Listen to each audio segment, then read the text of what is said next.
I see another minute. So, No, what did I count down? It starts in like less than a minute. I will let you know when it starts. tell Brian I brought donuts for him, so he'll show up. He's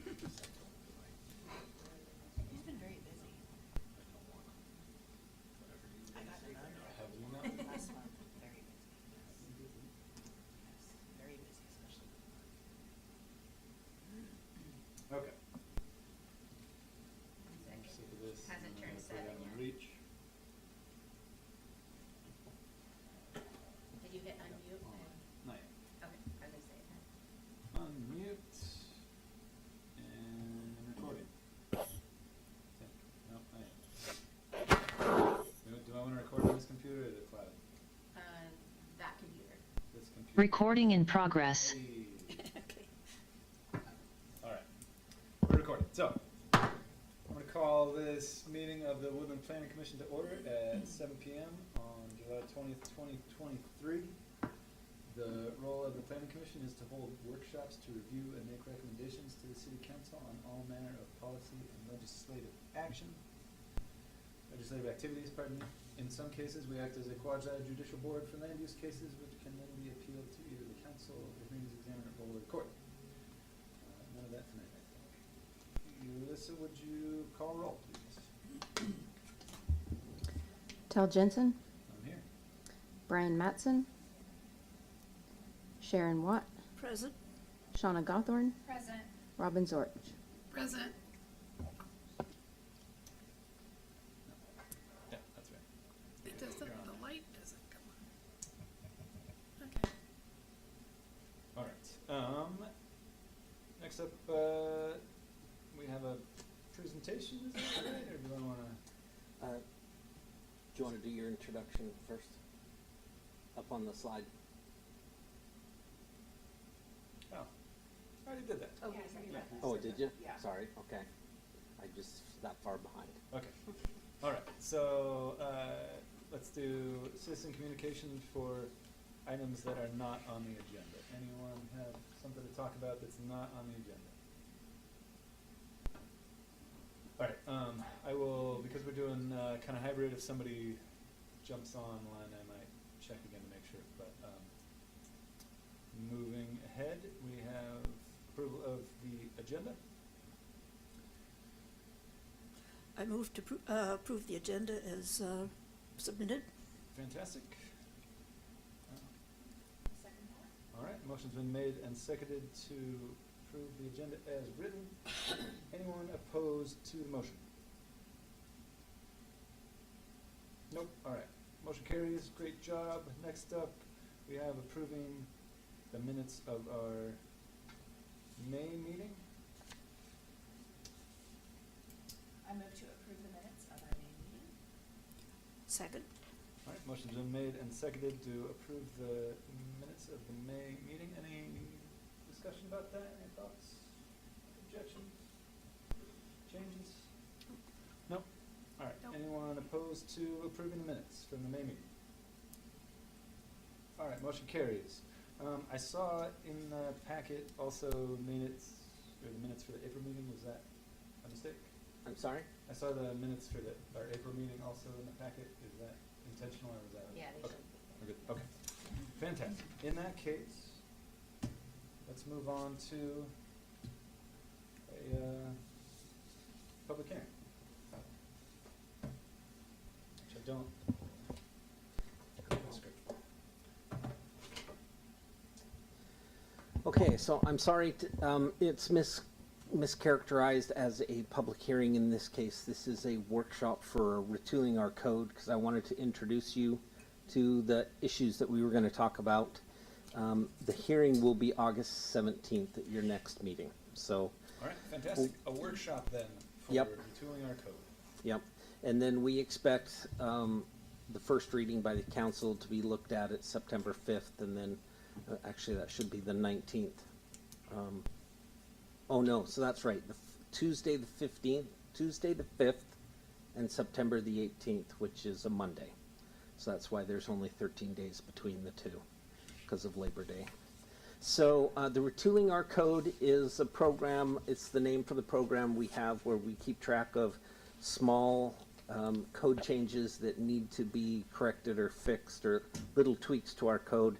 And in this case, what we have is one spelling or quick fix, a cross-reference, and then there's three other items that are minor changes, but we want to talk about here real quick.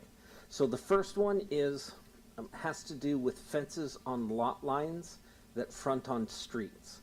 So if you're on a corner lot, it means you have a street on two sides of your property, and the code only determines that one of them is a front, and then the other one is called a street side yard setback. And so even though they're both technically fronts because they front on the street, it's kind of a quirk in the code. And then there's some other funky language specifically for you have some lots out there that have like their thumbed shape and there's roads on multiple more than two sides.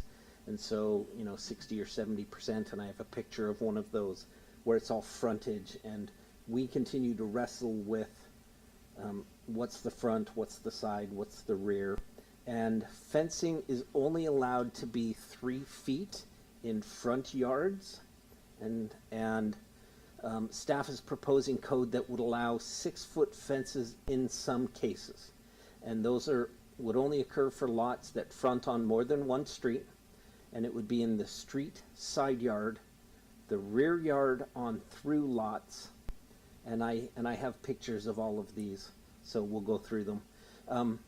And the fences also, even if they're taller, they have to be able to meet sight distance. So for example, directly across the street from us here at the police station, they have a 6-foot fence, then it goes down to a 3-foot fence at the corner, and then it goes back up on the other side. And it looks kind of funky, but it functionally allows for people to be able to see traffic coming in both directions at the stop signs. The code proposal says it needs to be approved by the responsible official, which theoretically would be David or I. When we're looking at building permits, if somebody wants to build a fence, we'd be able to determine whether or not it needs to go to 3 feet or not. And it's limited to certain higher classification streets because theoretically those higher classification streets have more traffic and more noise that comes from the extra traffic. So specifically what we're looking at is State Route 503, which is Lewis River Road. We're looking at 5th Street, which is just down from my office, south to Davidson and South Pekin, so basically down to Waltz Meats from essentially Davidson. We're looking at North Gorig from East Scott Avenue to State Route 503. So that is just down here by the seawall, if you're familiar with that stretch just outside the window here. And then East Scott Avenue from Interstate 5 to Old Pacific Highway. So that's the street from Sagawa's to this intersection that's right in front of the police station. And possibly we can talk about potentially Hillshire Insulin Gun Club. So those are also potential ones that we would want to think about. So I've got some pictures here. So these are along State Route 503. And part of the reason why we're approaching this is because we've been looking around at a lot of the fences. Initially we started talking about this because we had a citizen who has one of those gang mailboxes, is what they're called. It's a big community mailbox, and it's right outside their backyard, and the sidewalk is elevated so that everybody picking up their mail sees their entire backyard and sees in their back windows and can kind of see in their second floor windows. And they basically said, we want some privacy, so we want a 6-foot fence, and I had to tell them no. But that's kind of what brought this issue up. And then once we started talking about it, I had a conversation with Jade about, there are a lot of fences around town that aren't meeting our standard for maintenance and looking good.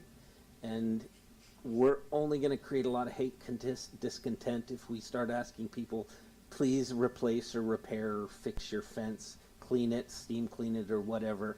Oh, and by the way, while you're at it, cut off the top 3 feet so that you meet the code. And it's clearly been there for a decade or more. We're only going to create hate and discontent. So we really should fix the code so that when we go out and talk to these homeowners that we can say, okay, yeah, your fence is fine. You just need to make it look painted or whatever. And so here's an example. This is the Loganberry apartments that or townhomes that were just built recently. And you can see that they have a 6-foot fence because this is an example of a through lots where there's roads on both ends of the lots, and their frontage is towards Loganberry where they get their access. This is really what they think of as their backyard or their rear yard, but according to code, because it fronts on a street, it's technically qualifies as a street frontage. But they have 6-foot fence, and it's kind of back from the road, and so the question is since it's not blocking sight distance, is this really a problem? And then as you go up, you see the bird homes also have a 6 feet, the bird houses. And then this is River Mist, where they installed a 6-foot, might even be higher than 6 foot in some places, a brick wall, because it was probably put there for sound mitigation under SEPA. So we might have required them, or we might have said it was okay. And then this is one of the other neighborhoods, older neighborhoods off of Gun Club, and even way back, I think these homes were built in the 80s. Even back then, they were installing these taller 6-foot bricks, even though the code doesn't allow it. But it's a great example of where they transitioned down to a lower wall so that people could see around the corners. So our practice, so our practice has been inconsistent with code, and the vegetation, clearly that's a 15-footer at this point, so it was probably built with the original house, or planted with the original house. Here's another example of Gun Club. It would not apply here because these are all front yards.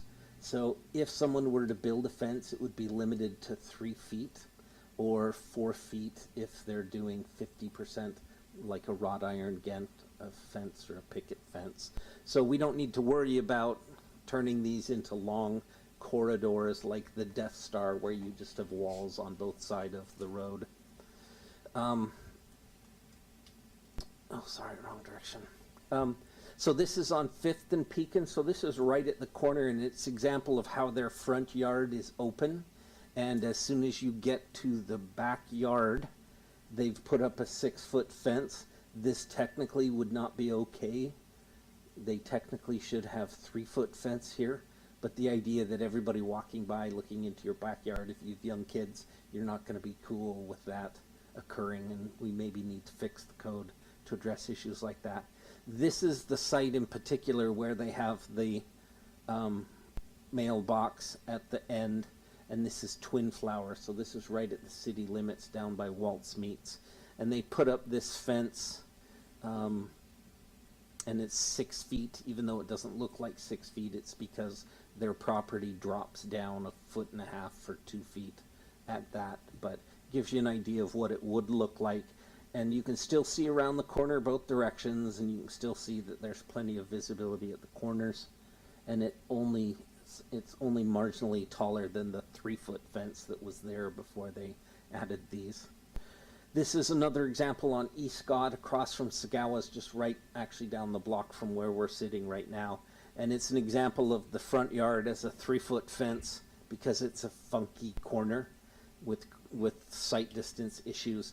And they don't start their fence until you get way back there at the back of the house. So their backyard is private, but their front and side yard is fully open. And then again, this is directly across the street from us here, where they have a 6-foot fence in the street side yard that technically should not be 6 feet. And it transitions into the 3-foot in the front yard, where the 6-foot standard would not apply. So I keep throwing these at you because it's to demonstrate that rather than trying to flog these people and get them to comply with the 3-foot standard, we probably should reflect what's going on in the community with our code rather than trying to do it the other way around. And then this is examples on East Scott. There's a big bush there, but to the right you can see a 6-foot fence. And the person on the left, that home, it's a front yard, so they wouldn't be allowed a 6-foot fence. So we have enough frontage and rear yard issues that it'll police itself. We won't get long corridors of fences, new fences. Here's Insel. You see in this example, because these properties on the left are facing inwards and the property on the right is facing 503, in this case we get opposing side yard and rear yard 6-foot fences, but they're already existing. And this is actually where we started to have the conversation about these fences are starting to look like they need a ton of repair and maintenance, but we don't want to go after them because there's a significant number of them. And then you get into the Merriweather neighborhood. The Merriweather neighborhood, which was built in the 20-teens or 2000s, even they are building 6-foot cement sound walls on the outside boundaries, and so we're even approving new projects that don't meet the code, and so it's time to fix the code. And then the second question is, do you think we maybe need to consider this on all streets, or are you comfortable with just kind of the big streets that we're talking about? All right, thanks, Travis. Any initial thoughts? Could I actually add one thing? Sorry, yes, please. Just because it has to do with current planning, it should be noted, as I believe we all know, that there are 2 rather large subdivisions that are currently working on the infrastructure out Lewis River Road. And when we bring up the utilization of these walls, which we would consider fences as sound mitigation, I believe both of them were actually conditioned on the fact that they would build these 6-foot fences. So especially along these busy roads, especially 503, they do actually serve a purpose. Essentially what it's going to become is that all of these homes that run up against 503 will have a 6-foot wall in the back of it.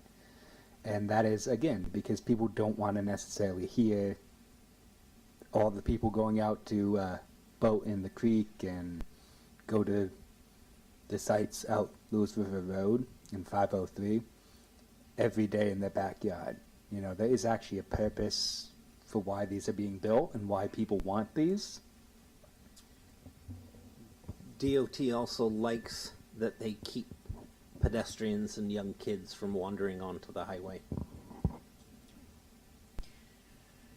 So as to doing all streets in the city, is that going to be an extra problem implementing or policing or? Thoughts?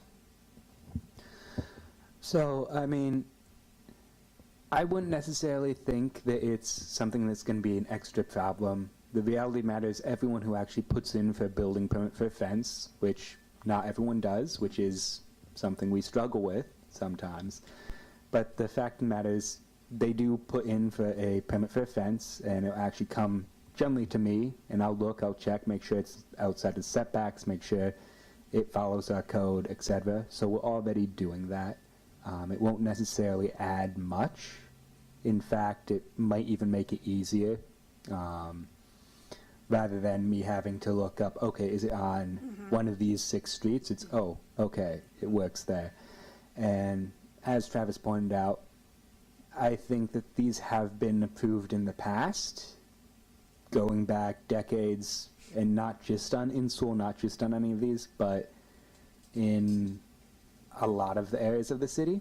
It appears that at some point there were people who were not necessarily checking all of this, which is probably why it wasn't addressed before now. Because I suspect if people were telling people no for some of these developments, such as Merriweather, etc., there probably would have been a further discussion at that point. It also, in terms of enforcement, really that's kind of why we started talking about Incel and some of these other streets that are up there, because really what would make enforcement be harder is having to go individually to all these property owners and kind of saying, hey, you're going to need to chop your fence in half. You know, that's going to it's going to cause a lot of costs, especially if it was just a fence that they happened to be there when they bought the home or stuff like that. So I don't necessarily know that it would increase enforcement or make it harder to enforce. It just would be another aspect to look at. Is there any, And I think these two pictures are probably examples of what we would get in other parts of the city at minor neighborhood or local circulator streets. So I mean, it's not like it's going to have a significant negative effect, because front yards are front yards, and the planner will continue to ensure that the front yard remains visible. is there any provision for like being grandfathered in? So the grandfathering standards require that it have been legally created before the code was adopted. So there are potentially some fences that they could argue that existed prior to 2000, but they would have, and they may or may not have had fence permits at the time. So it is possible, but it's probably more effort for staff to look that up than it's really worth. I'd rather solve the whole problem than fight those battles one owner at a time. So my thoughts are, I don't think it should be on all streets. I think it should be on the ones that people need to see to get out of. I don't think it needs to be, we don't need to go to every single homeowner.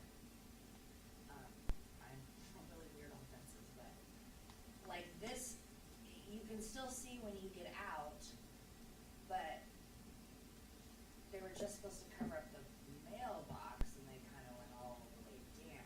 So But this, you can yeah. so this is how we would interpret their backyard if they had got a permit for it. Correct. Exactly, yes. That would, we'd be having a different discussion. Yep, and we should mention that if we do allow this, we're still going to be enforcing visibility. We're still going to check to make sure that at the corner, as you saw, that they're going down to 3 feet, or they're not going around that corner. Otherwise, they're providing that safe sight distance, and So the if city they actually got has a permit, standards. and you guys went out there and looked to see if we could get out both ways, this would be fine. But the fact that they didn't get a permit and did it, that's why we're talking about this particular situation. Yes.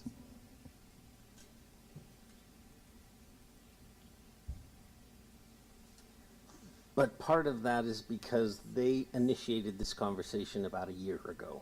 And because I understand what they're talking about, though, that mailbox, because people can see in their backyard. I ride my bike there all the time. I understand it's how they're, they want privacy, I get it.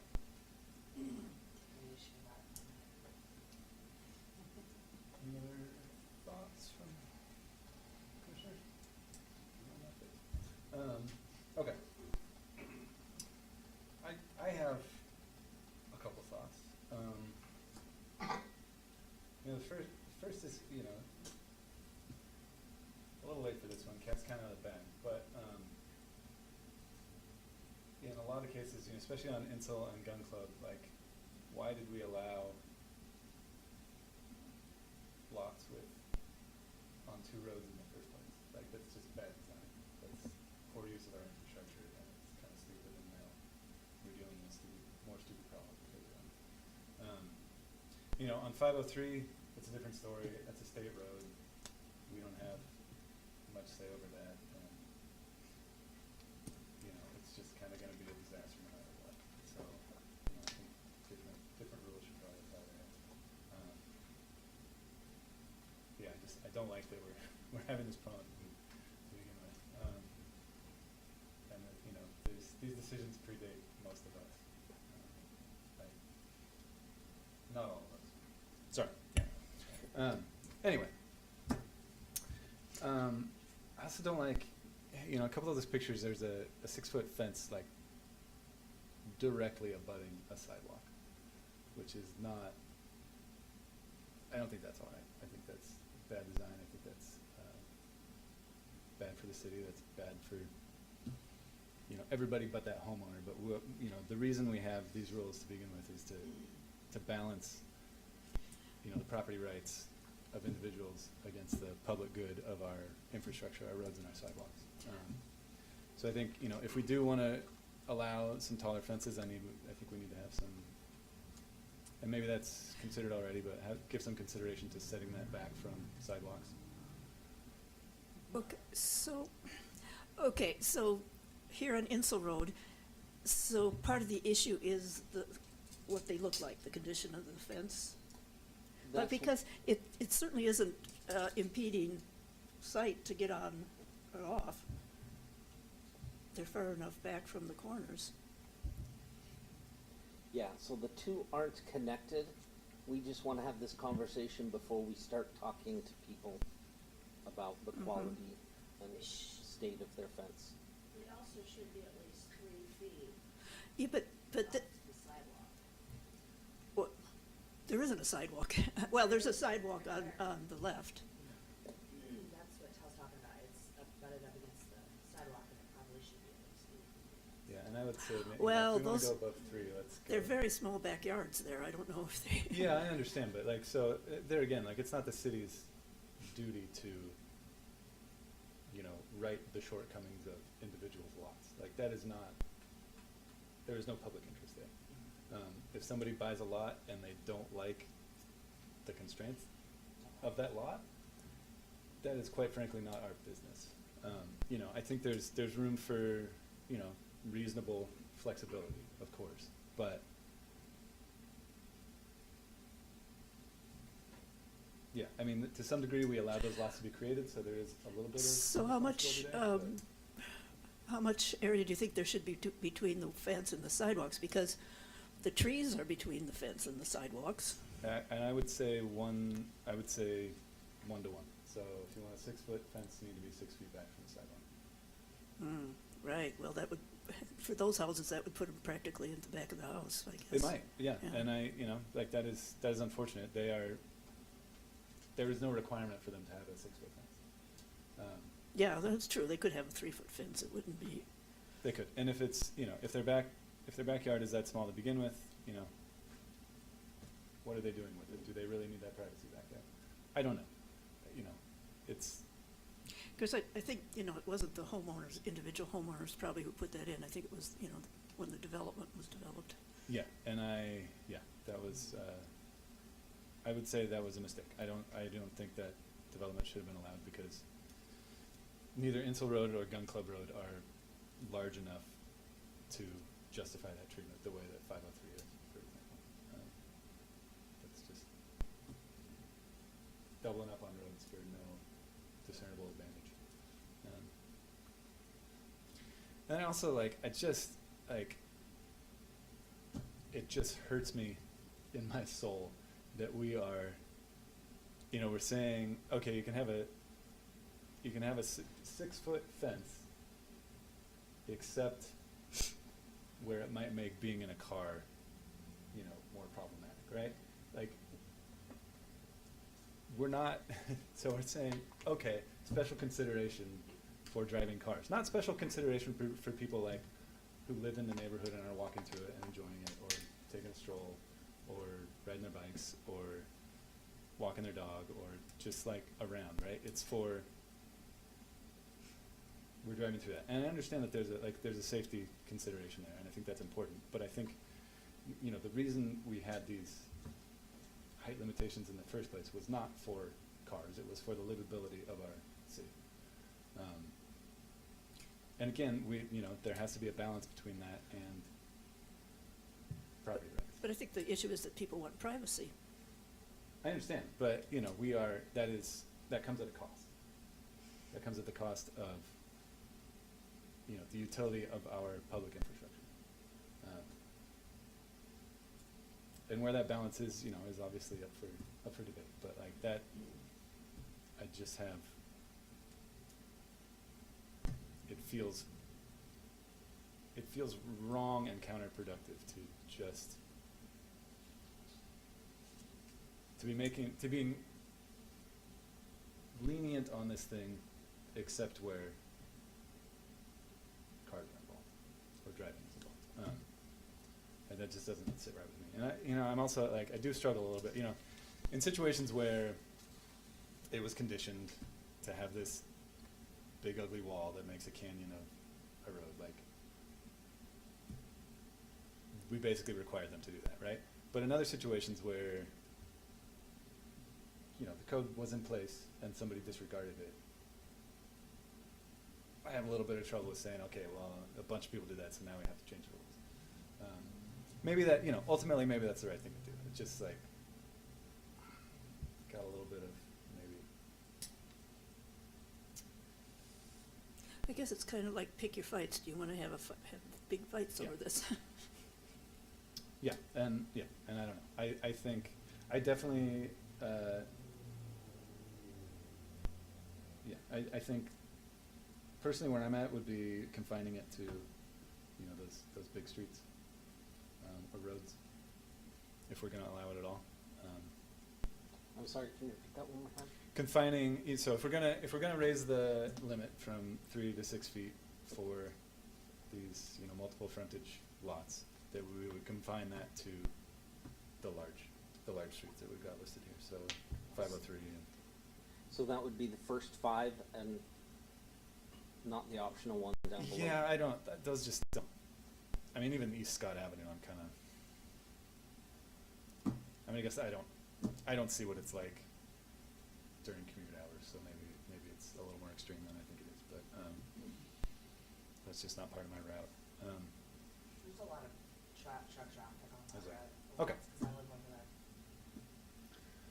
Okay, so yeah, I think those 5 are good, and again, that's where I'm at. I don't speak for the whole commission. I agree. And then, yeah, I do feel like I don't know, like I couldn't see where the code is right now as far as setback from the sidewalk. Is that already? That was 3? Was it 3 or 6? So you could always recommend, since they're asking for an extra 3 feet of height, that it should be set back from 3 feet from the property line. So it's a give and a take, so there's more green, more landscaping outside of the fence in return for the extra height. Does that answer your question? That's what I would like, yeah, because like, again, the reason the limitation was there in the first place is so that our sidewalks are still inviting places to be, right? And if we're gonna increase that height, then that will mitigate that somewhat. There's also a lot of power conduit and stuff, water meters and things that, the city needs to get to. The fence right on it, it's kind of hard to, just chain a meter or something. And I think David and I would look at that when we're doing the building permit review. Yeah, we will look at it, and just from experience, most people who come in will pay attention to it. Now, sometimes that means that they just, box it in on They 3 box around sides. it, Yeah, but Which Looks I don't great. think anyone It wants, does, it looks funny, but. I don't think at least anyone thinking wants that about in it, their yard. the They don't want to electric- deal with the big the electrical electrical company. boxes, they don't want them right there. Yeah, I don't know, how's everybody, is that, any new thoughts? Anybody think I'm way out of line? I think I agree with you on the big streets. Okay. And, the Gun Club Road is quite old. So that would be you know, a whole bigger Insel can of Road. worms. Yeah, I've never been down Insel, so, Check it out. yeah, It's kind of I live, weird. I live on Insel, and my house was built like 61. mm, That was an early one. I mean, along one side, their old houses, the other side is different, but, I mean, I guess I'd just like to see it, whatever works best for you guys, for the, for, is most practical for you. I mean, I could see replacing boards and stuff like that, but I don't think somebody needs to go out and do their whole thing like some, expensive. Yeah, I mean, we could do a holiday or something, right? Like, say, if you make a big change to this fence, please move it or make it smaller, but like, I believe we could also make a note in there that fences built before X date are considered to be not legal, non-conforming, rather than, and that way we aren't having those fights while still maintaining the current kind of regulation on those other roads for new fences. yeah, I agree. okay. Yeah, any more thoughts? You feel like you have some guidance from us? Sharon? That's fine, I'm okay. Okay. Shauna? And while we're in that section, there is a cross-reference to section K that should actually be cross-reference to section J, and it's in the very first paragraph. Actually, if you look up here, you can see that the reference is K and J. It looks like the original code language adopted in 2000 just had a cross-reference. Somebody must have deleted or moved a paragraph and not changed the reference. So the actual language should be J. So I think we should clean that up while we're in there. Okay. So that's the second item on the list. Now, the next item is fire sprinklers required. And there's language in the Woodland Municipal Code that says any building over 5,000 square feet is required to have sprinklers. And when the city adopts the building and fire code, the city has the authority to be more restrictive. And this is a case where the city is more restrictive. But for fire protection and public safety purposes, the city does require 5,000 square feet or more have sprinklers. And we have had an industrial user in town that has asked us to look at this because they are not warranted for their facility, and it's a considerable expense for what they do. And they're basically arguing that they process non-combustible materials in buildings larger than 5,000 square feet. And they argue that these structures do not need sprinklers because the materials they handle mitigate fires. Theoretically, they're in big, like nylon or fiber bags, like those giant container bags. And if those bags, which can burn, are caught on fire, the actual material inside the bag would fall out and put the fire out in itself because it's non-combustible material. And it's Columbia River Carbonates, and they're right next door to the drywall, and so they sell their product to the drywall, and the drywall is fire-rated product that comes out of the drywall. So their argument is just because it's a bigger building, it has very little chance of catching fire. And so they're thinking that we need to take a look at making an exception in the code. And it looks like, so I had thought maybe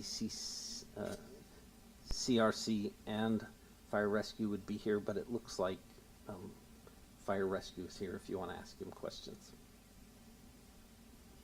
What you think? Well, thank you for the opportunity to share. Mike Jackson, by the way, I'm the division chief and fire marshal with Clark Tallett's Fire Rescue, which is, if you're in the city, you're in our fire district as well. So I think that Columbia River Carbonates is a little bit of a unique scenario with what they process. I would say that how we got to the 5,000 square foot sprinkler ordinance was actually some time ago, and we've enjoyed a great partnership with the city, the council, staff. I actually started as the Woodland Fire Chief prior to our consolidation. And how we got there was, it was very thoughtful and deliberate in that Woodland is unique in that it has a fairly sizable industrial and commercial business community that a lot of other small towns don't. Puts us in a unique position from a risk standpoint. So part of our job with managing fire risk is not just the response component, but looking at kind of how all these pieces fit together. And there's several things that we look at. Obviously, we look at life safety for the public. We look at safety and protecting our responders to the degree possible. We also look at business continuity and things like that, knowing that fires in non-sprinklered occupancies, I don't know the statistic, but it is a substantial number of those that never return to business after the fire, just because of the amount of damage, those sorts of things. So we're looking at community viability, keeping jobs, business continuity and sustainability, protection of citizens, protection of our responders, obviously being able to mitigate those things and manage it with a reasonable degree of resources for the incidents that do occur. And then in addition to that, part of the role that we do is we provide a service that has a direct impact on fire insurance rates and essentially property insurance rates, both for homeowners and commercial properties. Part of how we get there is our strategy on fire management, which is not just the response component, training and all those things that go with it, but the Washington Survey and Ratings Bureau, which is established by state statute, provides information to insurance providers that then use that to establish their insurance rates. They do several things assessing our ability to respond, in addition to the codes and standards that we have in place that protect the community from those fire risks. They put that information together, and then that's a substantial component that's mandated for how insurance companies establish their rates. So our being there provides a direct cost benefit for insurance rate holders or insurance policy holders. So I think I think there's sometimes opportunities to look at unique scenarios. Columbia River Carbonates is a little bit unique. The majority of the product they process is non-combustible. Our concern is sometimes a misunderstanding of the fire problem in general. Generally, it's not the buildings themselves. It is the contents, and in this case, we're talking about those products. But it's also the packaging of those contents. It's furnishings that are included in office spaces, things of that nature, as well as fork trucks and industrial powered equipment, industrial process equipment that has electric motors, belts, everything else that goes with it that is combustible. So try to really dissect that and say, well, this sort of an occupancy it would work in, these it wouldn't. And then, well, right now they package it in large bags on pallets. Maybe they use non-combustible pallets, but if that changes and they have combustible pallets, or one of their end users changes and they change the configuration of their packaging because someone now wants it in 50-pound sacks, we're not really positioned to manage that from a code enforcement standpoint about day-to-day what do your operations look like. We have to look at kind of the global picture and a little bit of the what-ifs and how some of those processes change. So based off that, as a general rule, we have opposition to really a change in the sprinkler ordinance, and would certainly hope if there is, that it's very thoughtful. And part of our approach, as you can imagine and have probably seen, our response here is not as robust as, say, it is in the industrial areas in Vancouver or, say, Portland. We cover about 165 square miles with 6 in-service companies. You get to Portland, they have probably close to the same area, maybe slightly larger, with about 38 in-service companies, 15 to 18 in Vancouver. Part of what that does is it affects how quick you can assemble a firefighting force. So for ours, that progressive sprinkler ordinance that we have really puts it to where we can get by with fewer resources than other commercial and industrial areas have, knowing that our response to assemble that full firefighting force is going to be substantially delayed relative to some of those more developed urban areas. So that's kind of the general position we're in. We did work with the city and granted an exception on their last facility. And I think they're trying to position for down the road, and they kind of took a broad approach for buildings in certain classifications. The concern with that is there's lots of things that fit in those building classifications that are not Columbia River carbonates, and it could open the door for lots of things. And knowing, yes, the fire problem could be smaller, there's still larger buildings that require more resources on our part when there is a fire. Even if it's a fork truck on fire in the middle of the facility, that is a more complex problem than a routine house fire. So that's kind of why we have the ordinance the way that it is. We could look potentially at exceptions unique to Columbia River carbonates, but again, not knowing how their processes could change at any given moment, even that gets to be a little bit tricky. Hopefully that's helpful, and certainly happy to answer any questions if you have any. Thank you so much. Any questions for? So how did this get brought up? Did the fire marshal go out? Like, how did the fire marshal go out and inspect, find it? Or did they come to you first? They knew that the fire marshal was gonna figure this out? Like, what happened? I'm just curious. So Columbia River Carbonates has been asking us since they dealt, I think it was their 2018 expansion when the chief cut them an agreement that their new structure, they would only sprinkle the office workspace and I think it's their control room, and the rest of the building did not have it. And I think it's kind of been on a side burner since then, but they have recently submitted an email suggesting that this gets fixed. And my guess is it probably has to do with they're now thinking about expansion plans, and they don't want to argue with us each one building at a time. They'd like to change the code so they don't have to argue with us. I would also add, just to give you the full context, is probably the biggest kind of driver for this request at this time was earlier this year they did come in for an expansion to that new facility. And so that kind of brought back this argument and just delayed them considerably because we had to go back and forth with fire, with building, with us. They were under the impression that the original agreement would allow them to build basically unlimited amount of these warehouses, unsprinkled, no matter the size, which was most people disagreed with.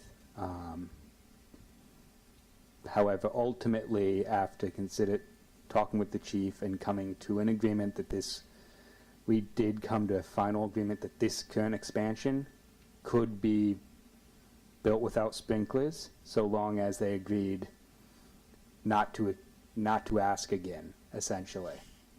And to that, they basically said, okay, we'll agree with that for now, and we'll go to the council and we will argue our point. And so we won't have to deal with it again. So, just to give you the full context. Insurance? They were able to get insurance? I would assume so. Oftentimes, it depends on what the relationship with their insurance provider is.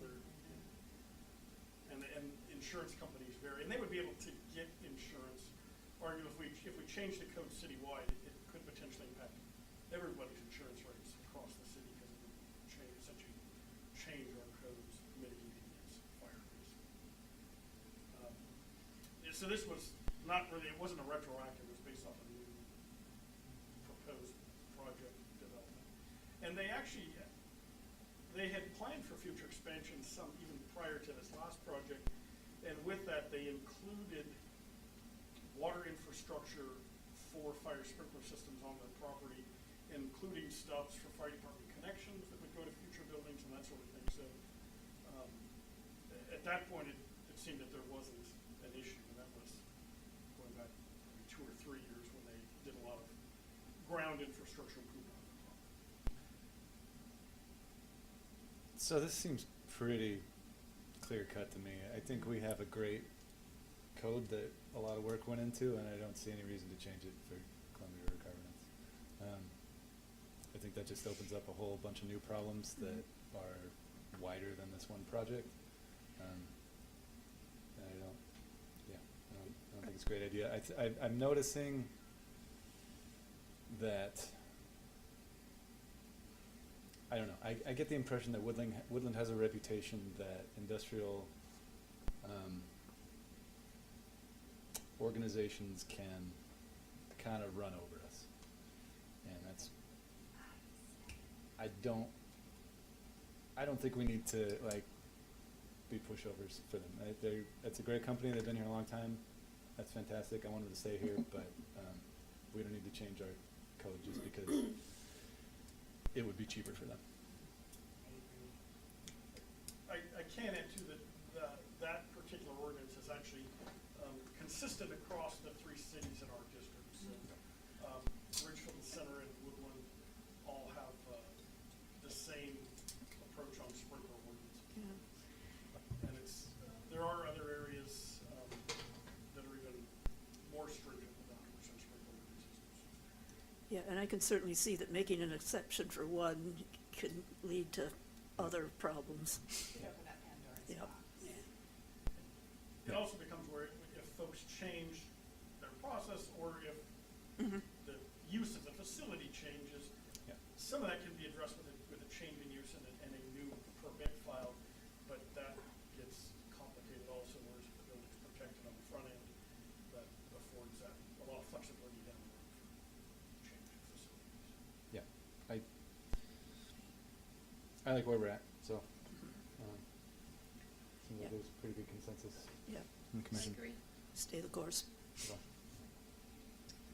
I thought about the fence stuff again. Is there any consideration for sort of the opacity or the Yes, our transparency of the fence? current code says 3 feet, but you can go to 4 feet if it's 50% see-through. So like chain link fences and wrought iron fences and even picket fences really have 50% see-through. Okay. Okay. But then you only get an additional 1 foot. Thanks. Okay, so the next issue here is, has to do with ADA ramps in setbacks, and this would apply in low-density zones only. And I'm suggesting that we include in the performance standards section in low-density residential that ramps for ADA access to existing residences when it's in a required front, side, or rear yard setback, that they should be permitted within the setback, and that such exempt structures must meet the building code, fire code, and required lot coverage standards. The reason why this is because we know that as our population ages, a lot of our existing homes are not prepared for ADA access, and there's not enough room at the front door for them to be able to build an ADA landing and then put a ramp, whether it's to the straight out to the sidewalk or down, to the side to the driveway. They're almost inevitably going to be in a setbacks, and I think the reality is we have exceptions for bay windows and fireplaces and eaves. Realistically, the expectation should be that ADA ramps are probably one of those things that we want to exempt from setbacks. Thoughts? Okay. Okay. Robin? Yeah. Yeah. Well, my husband's in a wheelchair, and whatever you can do to make it easier for them, I think is a good thing, so. Yeah, I like it. Seems pretty straightforward. Just one sort of ancillary thought I have with it, and not just with this. I'm wondering if I feel like having sort of a design library available, sort of existing designs for these things that we think look nice, and say, you don't have to build it this way, but here we have it already designed for you, and you can. That's a great idea. Alyssa, could you write that note down? because that would be a great example for our handouts list of having those available. And we could do that for all sorts of things, right? For like fences even, or, landscaping. And because it is an ADA standard, I think there are a lot of those already out there. We Right. wouldn't need to do a lot of work. Yeah, Cool. you can find them on the internet. We built one at our house. Yeah, so pick a few that seem like There's a really they nice look one nice. over by the middle school. The one question I have down here is, should I add a statement about bigger decks?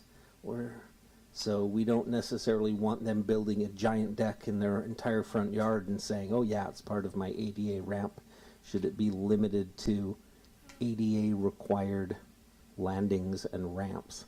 Because sometimes they need to take a turn and you can't turn. You have to have a landing where somebody can pivot and then go down a separate ramp. So that resting place might be mid ramp. Yeah, I would say, we want to allow the exception kind of just for what's required, right? Like if somebody wants to include a deck in it, we have provisions for that also, right? Well, if you have some suggested possibilities for ramps, I mean, wouldn't that be part of it? Wouldn't that be part of the ramp? I mean, would that be part of the design, possibly? It could be. I see where I like that you're trying to get ahead of that. Someone like using the rule to get around some other rules. And the reason why it's not in there is because I didn't think of that until I was doing my PowerPoint presentation, but not when I was writing the code. So that's partially a reminder to myself. Yeah, I mean, if you can write it in such a way that that loophole isn't there, I think that would be good. Mhm.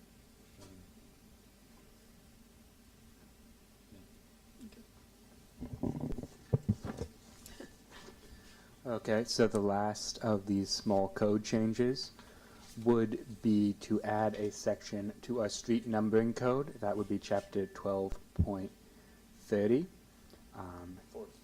Sorry, 12.40.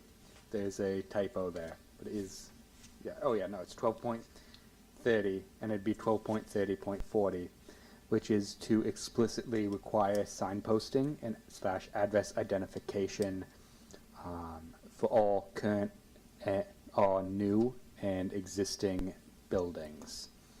And so this came up as a request from the fire district, so Mike might want to speak on this a little bit as well.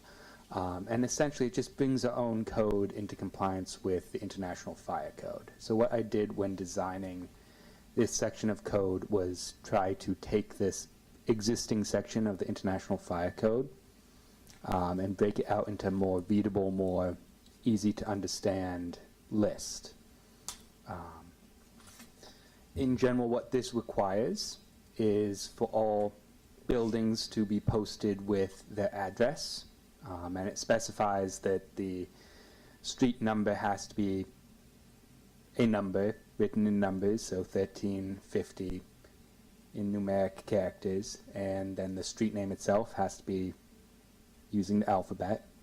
So, and it also specifies a minimum size in regards to, so that it can be seen clearly and visually from the street.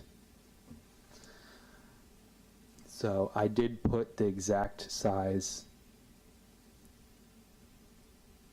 of 4 inches and a minimum stroke width of a ½ inch. And one thing that did come up when talking with the fire district is that they would like to have potentially some language in there that explicitly allows them to modify that in specific situations. For instance, that would be great for, say, a single-family home. You can generally easily see that from the street. It's not going to be an issue, but for some of these larger industrial, commercial projects, 4-inch numbers, if they're set back from the road, can be hard to see. And this is in the fire code because it is a danger if the fire trucks can't find the building. If they pass it, if they can't find exactly which building it is, that may make the fire worse, especially in an area like this in which we do not have that robust, quick response where there might be a little bit of leeway that if they go up the street a little ways, they might be able to turn back and be able to kind of save the building. There are also within this code requirements for buildings in which the building itself is actually obstructed, to have a sign at the entrance visible from the road. So again, that the fire trucks coming on the scene can find it, can find which driveway specifically they need to turn in, etc.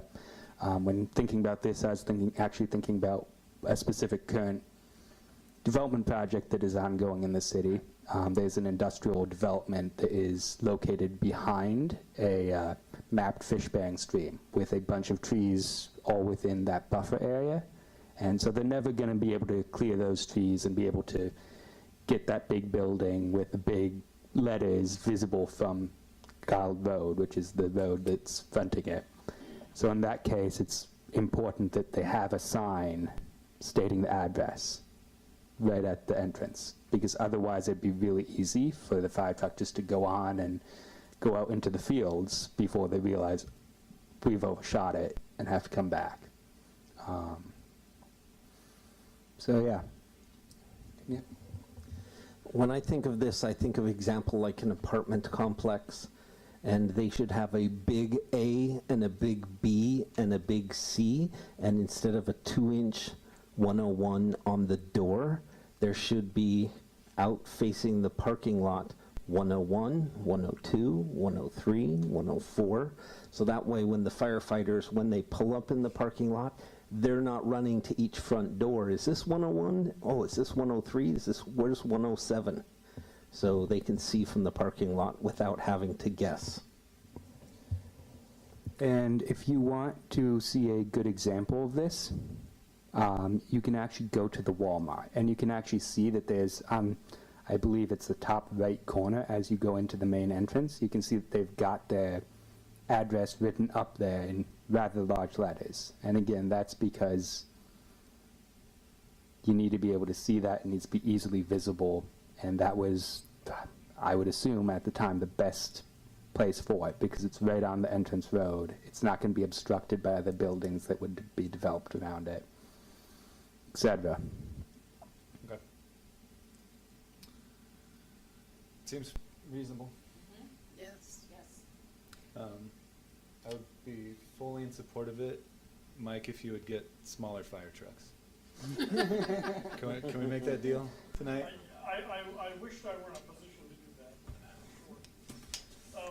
I do have, and this has been kind of a wonderful, we've appreciated working with David, Travis, and the city staff on it. Come on up so we can get a recording of you. And we actually have a standard that we can reference, because it comes up often, even just with requirements, and then folks say, well, what do you want? And so we've done some research and figured out kind of how to better define that, especially for the commercial businesses that are a ways off. And I don't want to sell the letter carriers or the Amazon delivery folks short, but usually they're not the ones looking for it in a mad rush at 3 o'clock in the morning with somebody on the other end that's not breathing. So we do take it pretty serious. There are a couple things, and some of it was because, like I said, it's been a little bit on the back burner. We'd actually probably look at the 6 inches versus the 4 inches, and it might even be as simple as referencing our standard as approved by the city, because it goes into some detail and answers those questions, which I'll be happy to leave a copy for you. So when folks ask us, how should we address our building, this is how we tell them to do that. Okay. And this is for all buildings? Yeah, it kind of covers everything, even the complex stuff like Travis was talking about with the complex map. So if you're pulling into an apartment complex, it even puts a map at the entrance. And most of it's really designed for new construction, not being retroactive.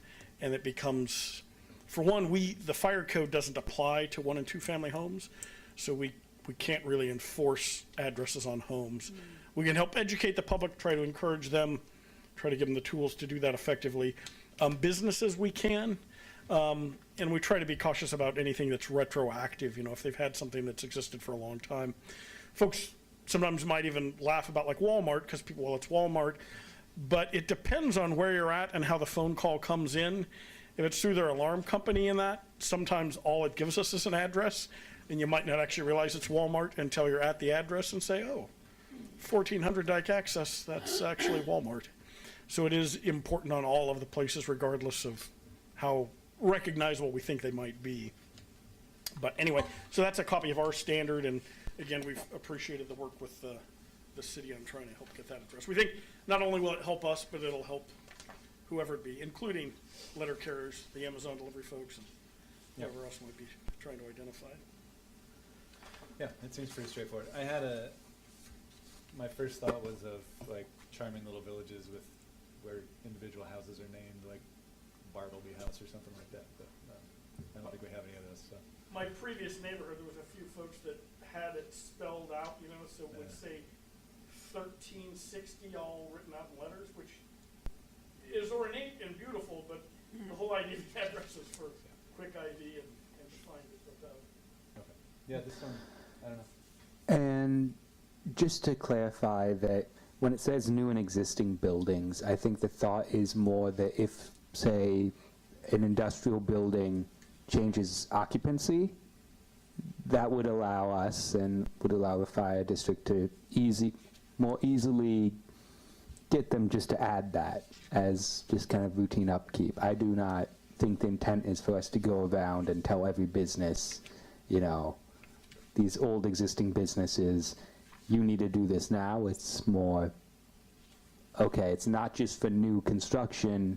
If there is a change, we can hold them to that based on our discretion. I'm not sure I agree. So I'm not necessarily sure I agree with that. That may be a task for our code enforcement officer to engage in the future. Okay. I think for existing, sometimes it can be a little bit of a judgment call, and when we're there on an inspection, if it's clearly not effective, we would absolutely approach them and try to do that. If it's maybe doesn't quite meet the letter of the standard, but it's worked so far.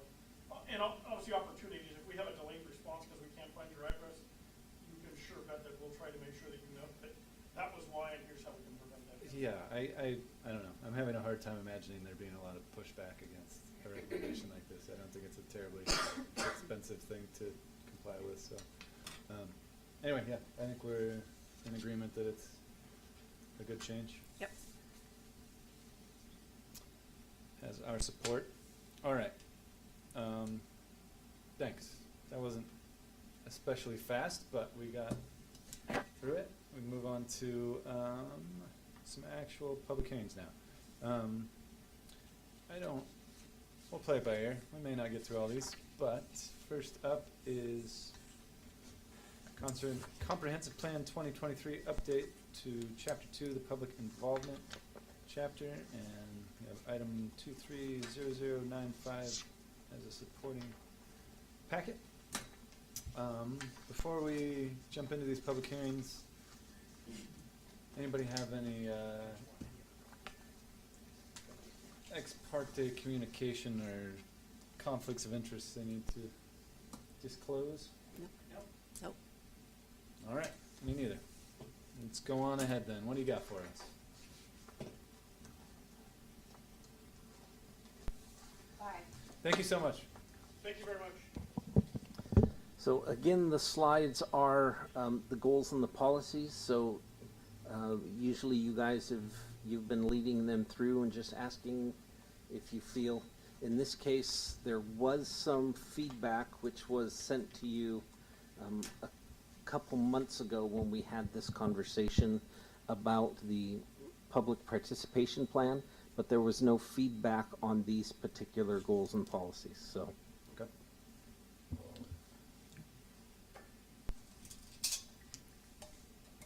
I think there's one. Yep. Next. Oh, sorry.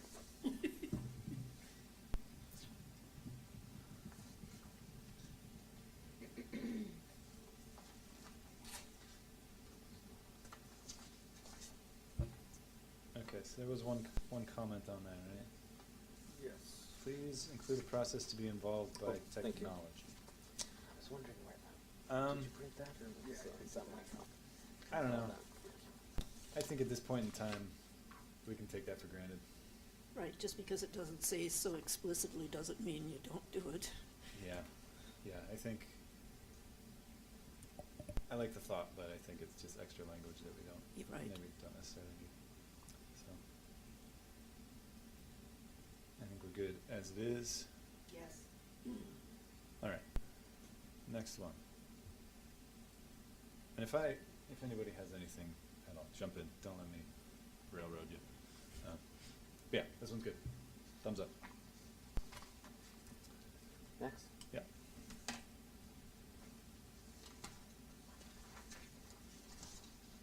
So the comment here is to add some examples.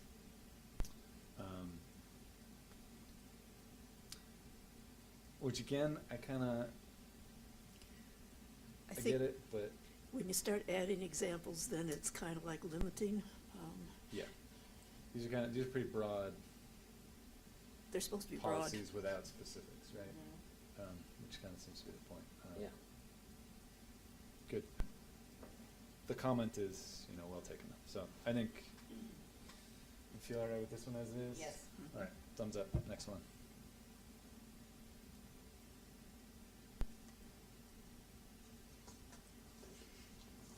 So the comment here is, what do you mean by resources?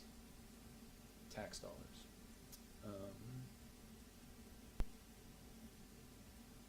Resources are a lot of things, Yeah, not just. resources include tax dollars. Many things. Yeah, Yeah. they include our, staff, community will, Community organizations. community organizations, just our, Lots of things. yeah. So, I don't know. I appreciate the sentiment that, we need to use tax dollars wisely, but, yeah, I think resources is specific enough. Yep, Yep. All right, go. it's good. Oh, there were some more. Oh, was there more? There were some more comments. Oh. that I Oh, on the next page? No, Oh, on the yeah. last- Those- the last one.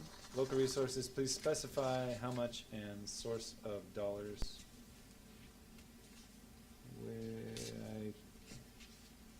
Looks like cow budget. Oh, City of Woodland, but okay, that's a good one. It's so broad that it's rendered somewhat meaningless. Again, I get it, but that's also kind of just, That's kind of the way you write these things. that's the way the comp plan You write them broad, is, so yeah. that. It's like, it's guidance, and then it informs how we write our code, which is more specific. Then consistent with all laws, federal, state, city, and administrative constraints. I think it's constraints.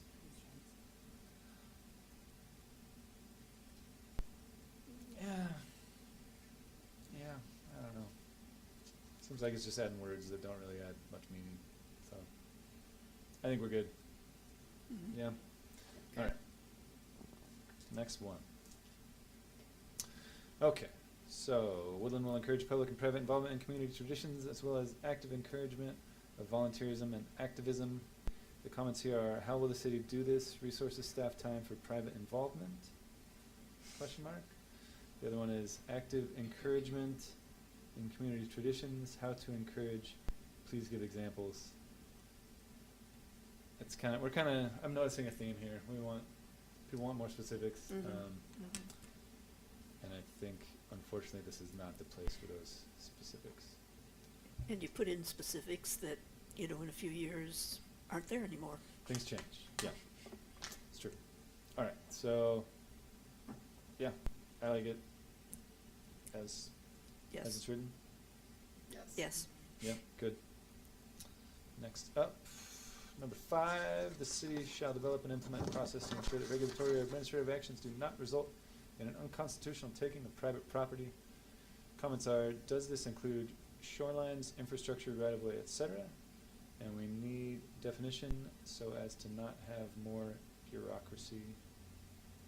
Free business and residential uses from onerous city regs stifling state laws that choke us. City actions are already unfriendly to biz and certain residents equals a violation of rights. I value that input, I disagree with it,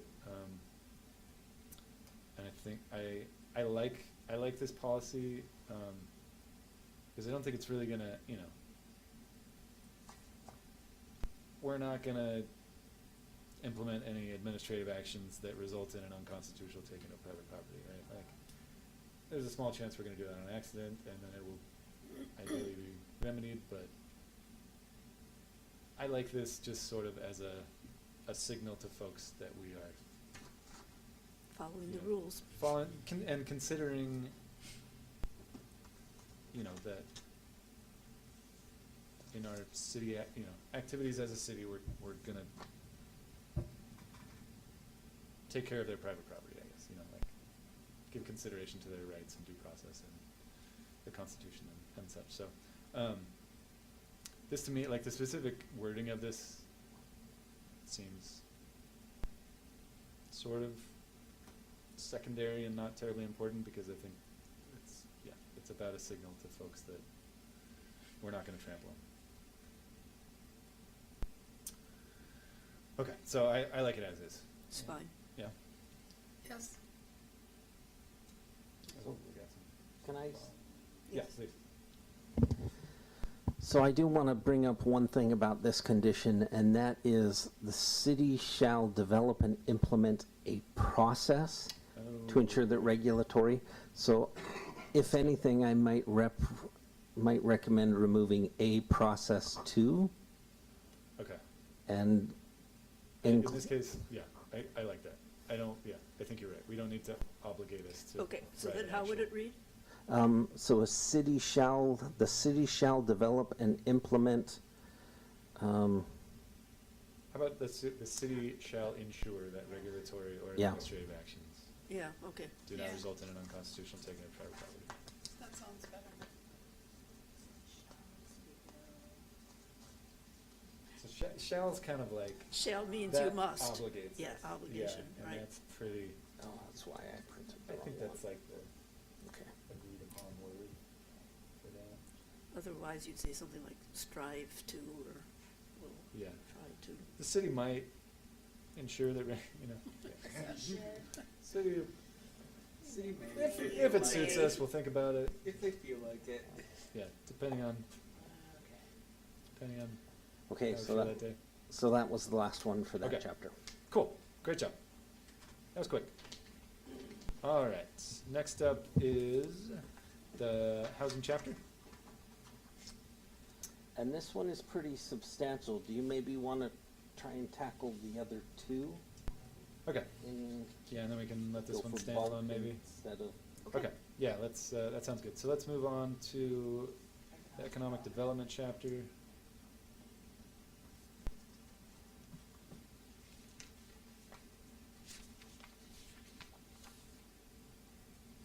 Did we get any comments on this one, or is that? we did, yes. So the comments on, if you want to read this, I'll tell you the comment. Okay, great. 1 second, I'll get back up there. Okay. Sorry, I'm still scrolling. All right, here we go. Economic development goal. Number 1 is to support a diverse and balanced local economy to ensure sustained growth, locally available commercial services, and varied employment opportunities. Okay, cool. One comment is support pot shop? Question mark?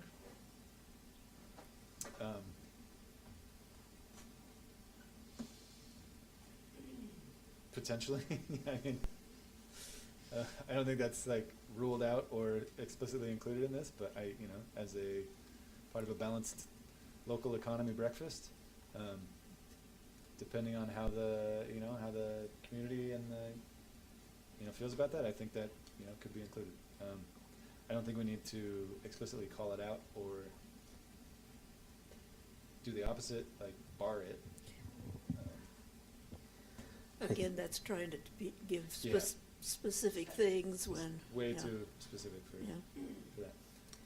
When I saw that, I wasn't sure how to take that, and I assumed it was kind of a snarky comment that support is just a little too broad because it implies that we'll support anything.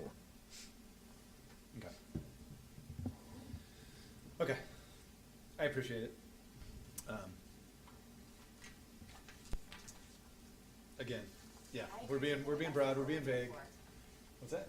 I agree with it, that's not what we're here for. That's yeah. Did you write this down? No, I didn't. All right. All right. Cool. So yeah, I think that one's good. I feel good about it. Let's see. Then we have plan for adequate public facilities and services necessary to attract and support economic development. Is it not in here because there was no comment for it? Yes. Okay. All right. Plan for that seems great. I love this one. Sure. Okay. Yeah. Yeah. Yeah. Good? All right, let's move on. 1-2, develop Woodland's position as the commercial center serving southern Cowlitz County and the recreation trade of the Upper Lewis River and Mount St. Helens area. Heck yeah, Sure. let's do that.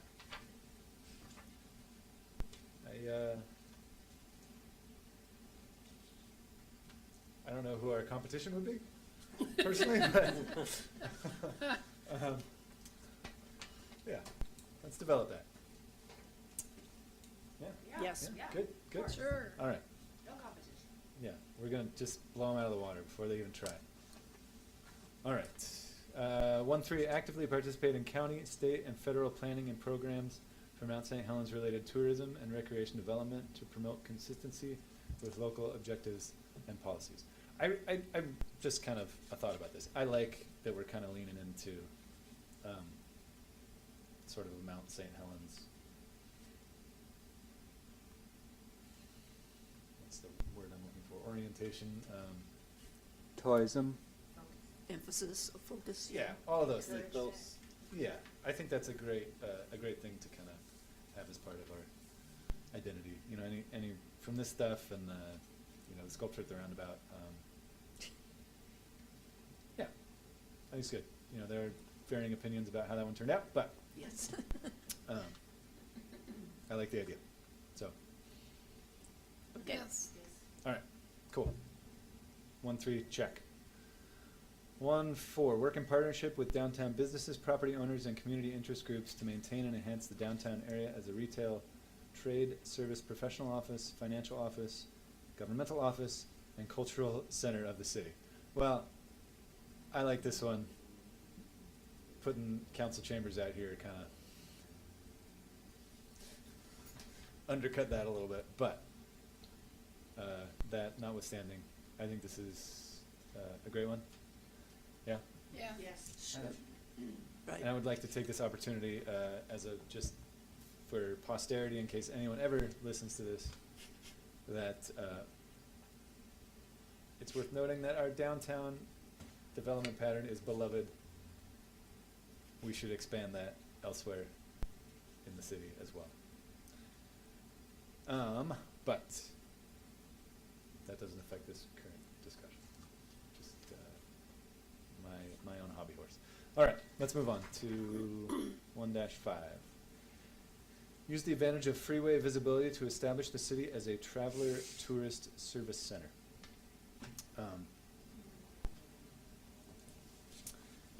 You know, I think we got a highway running through the yard, and we can't really do anything about that, so may as well. So you might as well try and take advantage make of it, it. yeah. Yeah. Are we doing anything along those lines? You know, yeah, we do. We put up some signs and stuff that is visible from the highway sometimes. Oh, okay. Do you want to add in a tasteful manner to the language?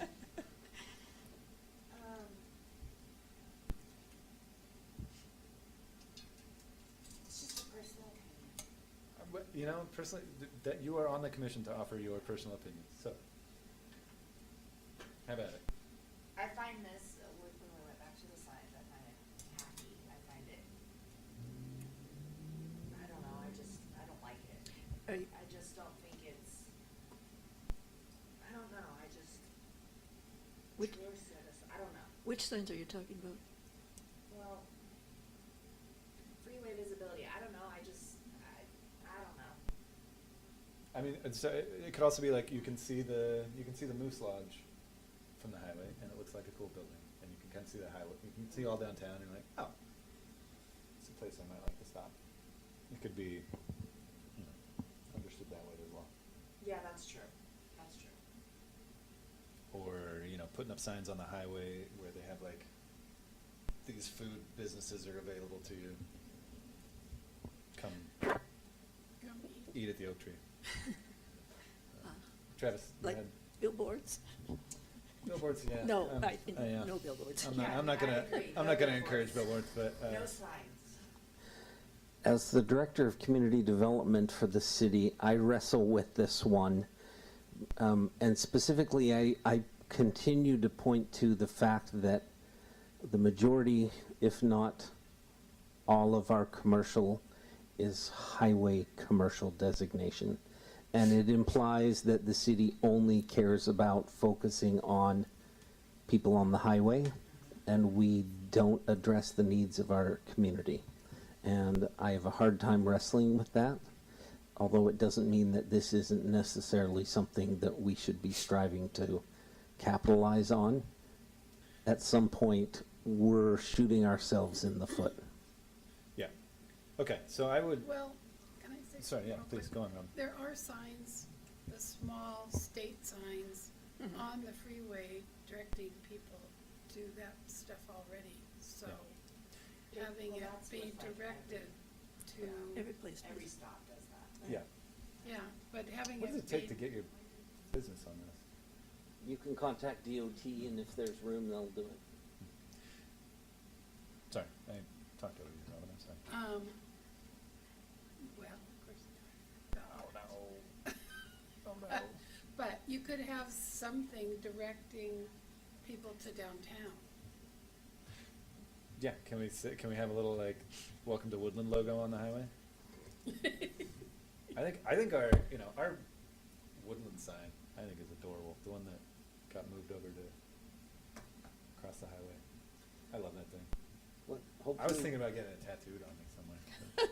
Hopefully, we'll address that with Exit 21 improvements. Okay. To your point, Travis, would maybe some language about like balancing with, local service Yeah, be appropriate in here? Because I definitely like what you're saying. That's also, I think that's crucially important, and I'm glad you're thinking about it. Reading that, that's exactly what I think of, exactly what you just said. God, Travis, we're on the same page. Yeah. That's why I mentioned it, because I could tell what you were thinking as you squirmed. So, and like, also generally, like, that's an excellent point that we have so much highway commercial and basically zero neighborhood commercial anymore. So maybe just have that in our minds going forward, that maybe that's something can that we might add want to that? shift, or, in downtown commercial too. Sorry, go on, David. Yeah, I was just gonna say that really I feel like this might have been good when I-5 just came in, and kind of we are trying to develop to get that money into the door. However, well, now I feel like just going through the development process, we're at the point where, we know what we're getting from that, and there does need to be a balance. Yeah. And So maybe we change this to, balance local needs with, Yeah, the reality of being a tourist service. And, you guys, you all are better at this. You listen?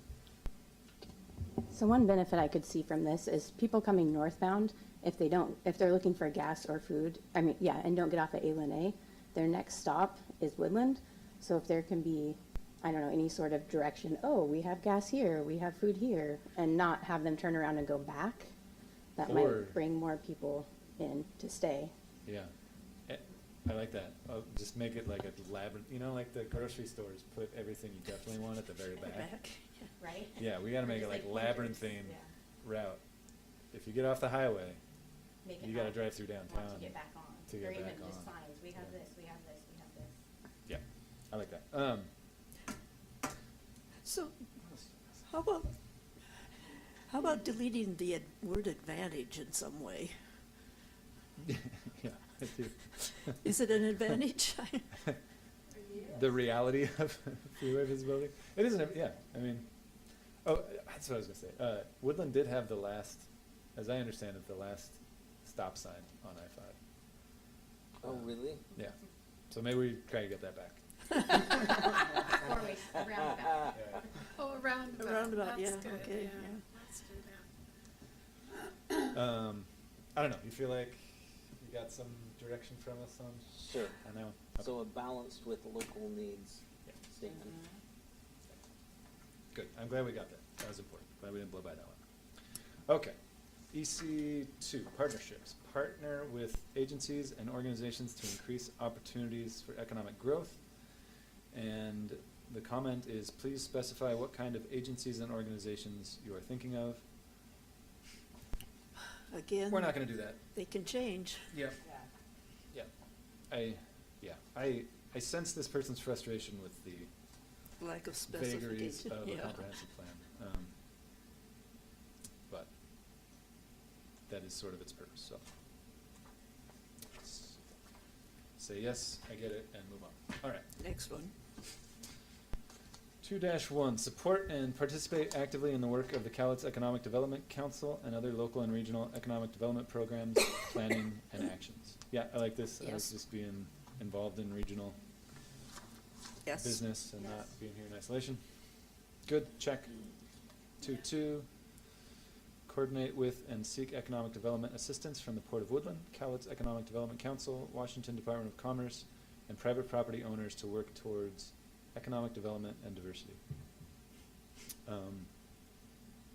Yeah, I like this. I think, you know, some of the sort of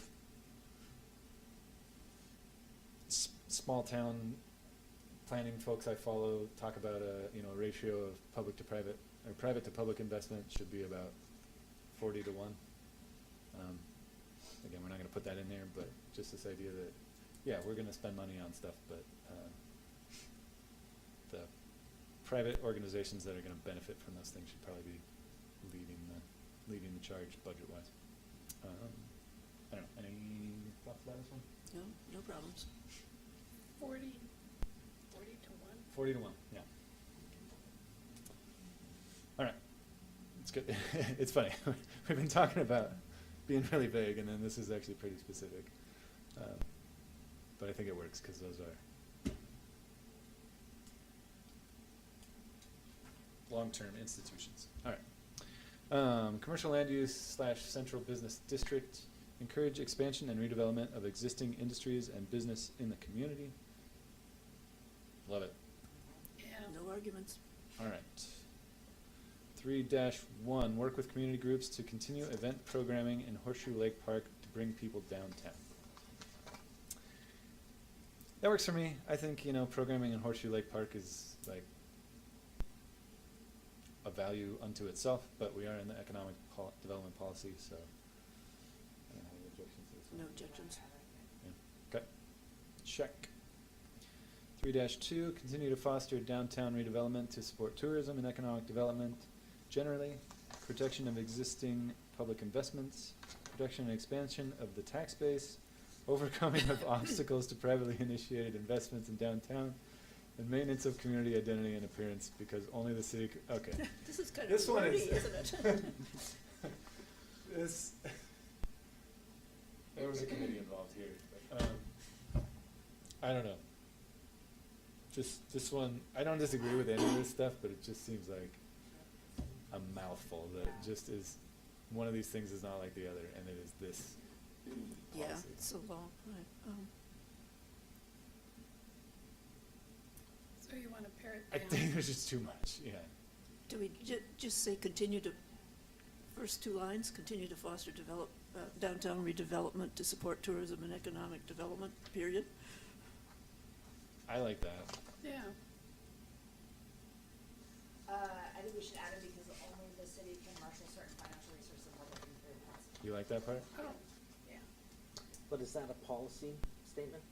It's just a, yeah, I don't think it's a policy, that's just the truth.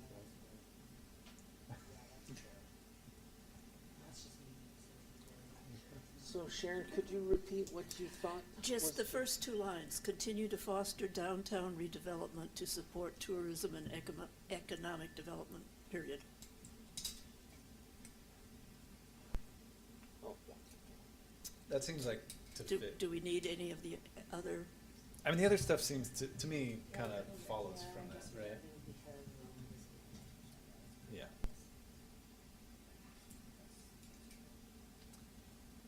You know, like protecting public investments, expanding tax base, all those, yeah, like those are great, but I think they follow from that first statement. How's that feel, Robin? Yep, I Okay, agree. cool. Great work. 3-3, maintain active and cooperative partnerships between the city, business and property owners, civic groups, and citizens to promote successful business district redevelopment, including downtown.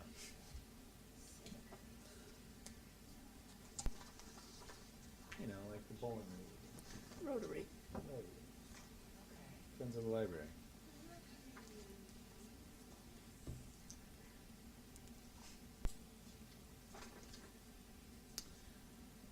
I don't know what other business districts we're gonna be redeveloping. But do we all, maybe in the future. did we already go over a downtown? You could almost break it at property owners, civic groups, and citizens. Because I think we just covered a Yeah, downtown redevelopment. Yep, I Yeah. agree, yeah, that sounds good. period after citizens. I think.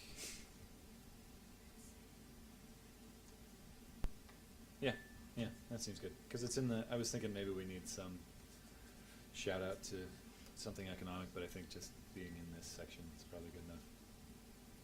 How's that feel? Truncating? Yes. Yes. Yeah, cool. Alright, great. Good idea, Travis. Alright, 3-4, encourage more professional offices and local services to locate within the downtown business district. That's good, isn't it? Not objectionable. Yeah. Yeah, that seems. Yep. Local services, yeah, that's good.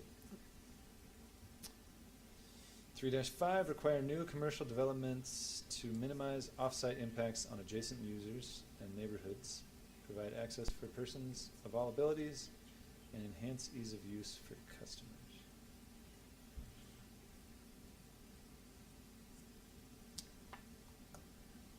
I'm not sure what this one's going for. Sorry? I agree. I'm not sure what we're really aiming for here. Like, this seems like kind of scattershot. Doesn't feel cohesive. What's the to me. purpose? Is it an economic development focused? Yeah, it seems like it's more about. ED stuff. Yeah, like. Seems more about like. Yeah, in inclusivity of all groups versus. You know, I think that's important. It just seems like this might be the wrong spot for it. Might be better for the environmental, Yeah. because it's actually achieved through our code language. I'm not sure it's an economic development policy, because we'll do that anyways. Maybe let's strike this one. Maybe a land use also might Yeah. be another better place for that. Yeah, maybe just pull that flashcard out and we'll shuffle it somewhere else. Okay, 3-6, cluster commercial uses near intersections of major and/or secondary arterials or adjacent to existing commercial land uses. I don't like this one at all. I don't think we need that. I think, Is that a good policy? I personally don't think it is a good policy. I don't think we need to, I think we should be, Spreading things out more? yeah. I think we should be mixing commercial uses into other areas instead of concentrating. You know, I think, this to me seems like, you know, the idea is we wanna put commercial things all in one place so everybody can drive to this one place and like get all their business done. And I don't think that's a good use of our infrastructure. I don't think that's conducive to a It's like having a shopping mall or Nice something. community, yeah, we got the, right, like, we have the big box stores, there's stuff there, you know, we don't need more of that. So what's the alternative? I think the alternative is to Drop it out totally. allow this, yeah, I would strike this one, if I had my druthers. But the alternative is to allow that where it happens, but also allow, you know, like we're talking about the neighborhood commercial or downtown commercial stuff, that's like, So it's we're not, businesses. yeah, it's not just like dominating these big intersections, it's like at a human scale that you don't mind being, even if you're not there to buy an RV.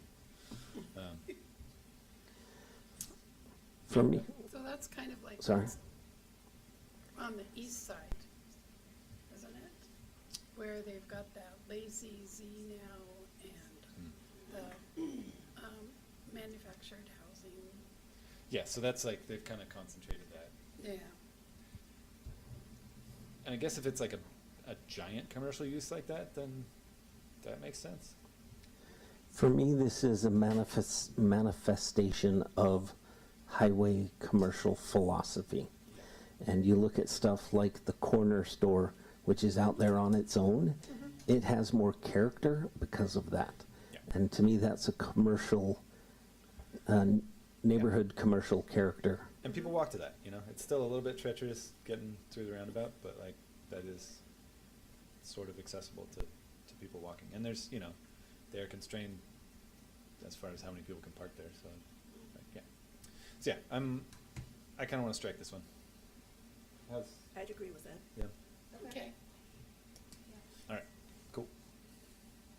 3-7, develop areas classified for commercial use on the land use plan map before other areas are reclassified for commercial use. A market factor may be appropriate to ensure sufficient land and price stability. Again, I think this one's getting a couple things. I'm not sure it's a great idea. Also, I think it's getting too into the weeds for a policy. Talking about market factors and ensuring sufficient land and price stability doesn't seem like, Land use chapter. yeah, if anywhere. It does say land use plan, after all. Land use Yes. plan map. Yeah, and maybe let's pull this one too. Maybe that seem all right? Sure. Yeah. Okay. 3-8, encourage downtown revitalization by supporting the expansion of commercial and multifamily residential use.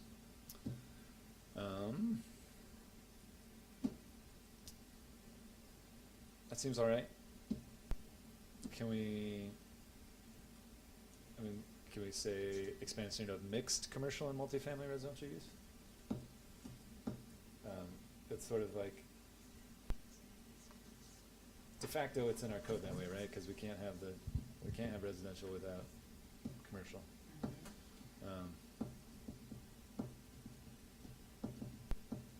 But I don't know. That's something that to me I think seems desirable and that we want to encourage. I don't know if there's wide consensus on that, but Okay, so you're saying change the wording how? just add like mixed after the of. Expansion of mixed commercial. And it's sort of implied elsewhere, so like this is not a hill I'm gonna die on if it doesn't feel good. I think it's So it's already in the code, is that what you're saying? in the code that we've gotta have, commercial use on the first floor in the downtown zone, right? Is that what we did? Okay. I agree. Okay. You agree with what? To add it I or don't not? know. No, that. With the way it is now? Yeah, but you can add the mixed. Okay, is that, I don't know, That's It's no, fine. sure. I'm fine either way, how's that feel? Yeah, mixed is fine, I mean. I'm it fine is either the way code, with it yeah. too. But, no, sure. Staff have any thoughts about that? Personally, I think adding mixed is the right decision. There really isn't any multifamily zoned lots in the downtown area. In fact, the only one that could arguably be considered is currently under construction right now with a multifamily building, so it's kind of redundant Okay, to encourage it where it can't be done. let's do it. All right, add mixed. Moving on, industrial land use. Create a stable and diversified economy offering a wide variety of employment opportunities. Sounds good. Golden. Yeah, 4-1, support the relocation of non-conforming industries to appropriate industrial areas designated by the plan. And we've got, the comment is, this should be a requirement underlined, either relocate or leave town. Fine, that's fine, and that would be, we do that in code, instead of in the policy here, so I think we're good as is. okay, so what are non-conforming? So non-conforming use is like, so that's basically like, we changed our code and like, something that we did allow isn't, we no longer allow. Kinda like what we just talked about. Yeah, so if like, if it was legal for me to build a roller coaster in 1950 and I built a roller coaster, but it's not legal anymore, Okay, that's a non-conforming use. okay. Can I just make one comment? About the roller coaster? No, about non-conforming uses Yes, that please. might be important to remember is that, and what I think that this comment is referring to is certain uses that are considered legal non-conforming. So these would be uses that were established prior to the code section being written and implemented that would make them non-conforming to the actual site itself, based on our land use policies. And so we do not necessarily go and force businesses that have been present from before that time to close just because we changed the rules. I believe there are legal aspects to that. Should we so- throw legal in there? Make it legal non-conforming, or does I that matter? don't know that we No. need to. Okay, all right, No. cool. That works for me. Everybody happy with that one? Okay, yep. Yep. If anything, it would be the illegal, non-conforming uses that we wanna move. Okay, yeah, good point. Good point. 4-2, preserve prime industrial sites and reserve suitable land for future industrial expansion. And the comment is, rather than sites, how about zones? I think zones has, just in planning, has a fairly technical understanding and maybe doesn't work well here. Okay. So you're reserving suitable land for future industrial expansion. I mean, how do you know when it's the Yeah. right time? Yeah, I do have, And preserving prime industrial sites, I mean, what does that mean? Never using them? Never developing them? Yeah, this seems to be just like, putting our finger on the scale a little too much. Like, do we really want to be meddling in? What's the benefit of having this? For me, this is something that I could refer to if an industrial developer wanted to divide their site up into 1-acre parcels and appeal to a bunch of small developers. And some people have frontage and others have long flag stem driveways to get to the back. And so to me, this would help us encourage or prevent bad Okay. development decisions. Okay. Okay, maybe that was just an example, but like, I think of that and I'm like, okay, if they're doing that,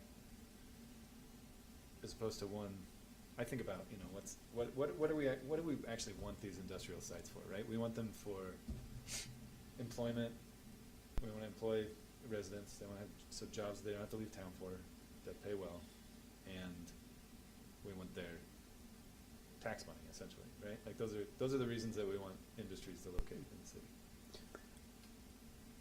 And I also read this as encouraging the city to kind of consider not changing the zoning as is to turn, say, what could be a prime location for an industrial use into, say, a commercial use, Oh, to Okay. preserve it as well, in that manner as well. Okay. and that, thank you, David, because that totally reminds me of a perfect example.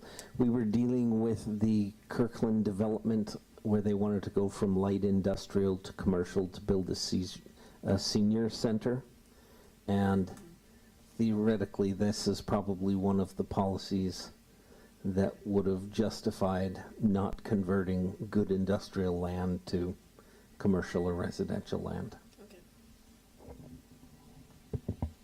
All right, so it sounds like staff likes it. Okay, fine. Any thoughts? You sure? No, I was thinking, I was listening, I was taking it in. Okay. No, I get it, I like it. What do you think, Robin? Yeah, Okay. it sounds better the way they put it. Yeah. Well, wait a minute, what about, No, it's good. sorry. That's what you're here for. What about, okay, so I hear what you're saying, so would we wanna change the sites to zones? Or site zones? See, because zone is like inclusive of the whole, you know, you say like the I The one whole area. industrial zone, right? Or the C one commercial zone, or the. So is that what we want to do? No. Change one No, whole because I section? think this is talking about like individual sites or parcels, right? Within one zone though, right? Within one, yeah, one Okay. site within a bigger Got it, okay, I get it now. Okay, all right. We're good. We all got to yes, I think. Yes. Yep. All right, 4-3, manage off-site impacts of industrial development such as lighting, parking, access, utilities, and drainage through the development review process. I don't know. That doesn't seem like economic development to me. That seems like, Isn't that what codes do? yeah. Okay, sorry, concerned about traffic flow for customers and employees. That It's is the comment. Which, I'm sorry, can you repeat that? concerned about traffic flow for customers and employees. So, which is a specific, you know, specific off-site impact, I suppose.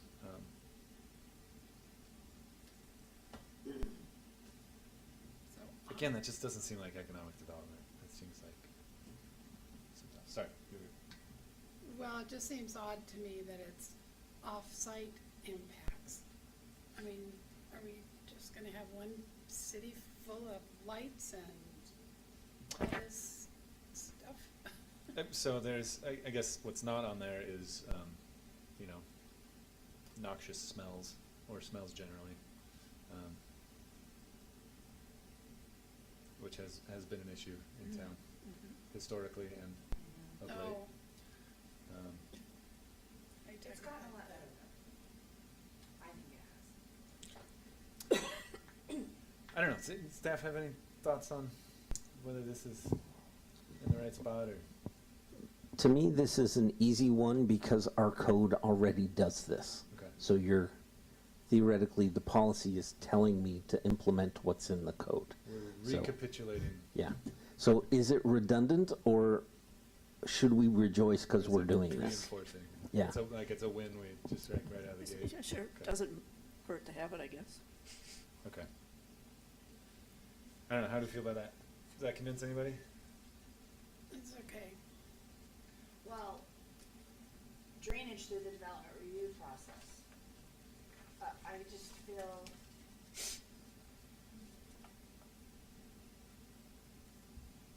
I need to keep it, Yeah. yeah, All right. I just had to think about it some more. Okay. I think you got it. Convince this. 4-4. Locate heavy to moderate industrial activities near railroads and/or major arterials adjacent to large land areas that are not adjacent to school properties, commercial, and residential areas. I mean,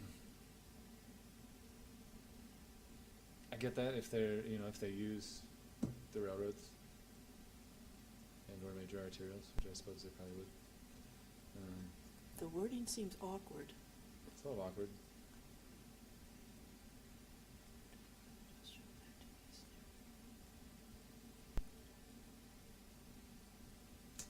Yeah, And, how about just like near railroads and away from school, commercial, and residential areas? I don't think that adjacent to large land areas bit really. That's just a tongue twister. I would argue that you don't need to spend too much time on this, because when you look at our zoning map, our heavy industrial is bracketed by the railroad. So the map over there on the right, it's bracketed by the railroad and light industrial, and where it's between I-5 and the railroad, it's a little triangle piece by exit 21 off-ramp. So it meets this criteria. Okay. And we're not talking about rezoning or redesignating property. So is this another, like, you feel like you get an automatic win, or like it doesn't, Yeah. we don't even need it? Okay. Alright, cool. That Okay. works for me. Move on. 4.5, require industrial activities that discharge pollutants to adhere to all federal, state, and local pollution abatement standards and mandates. Okay. yeah. This to me Good is, idea. yeah. Does This- it need to be said? But Yeah, I guess this one kind of falls in the same as like, we're not gonna do an unconstitutional taking. Yeah. It's like, okay, this is the We're rule, we following have the to do rules, this, yeah. But it's an important signal Okay. of, to what we're all about. And I, honestly, like this is something historically I think we've been pretty abysmal at, for various reasons.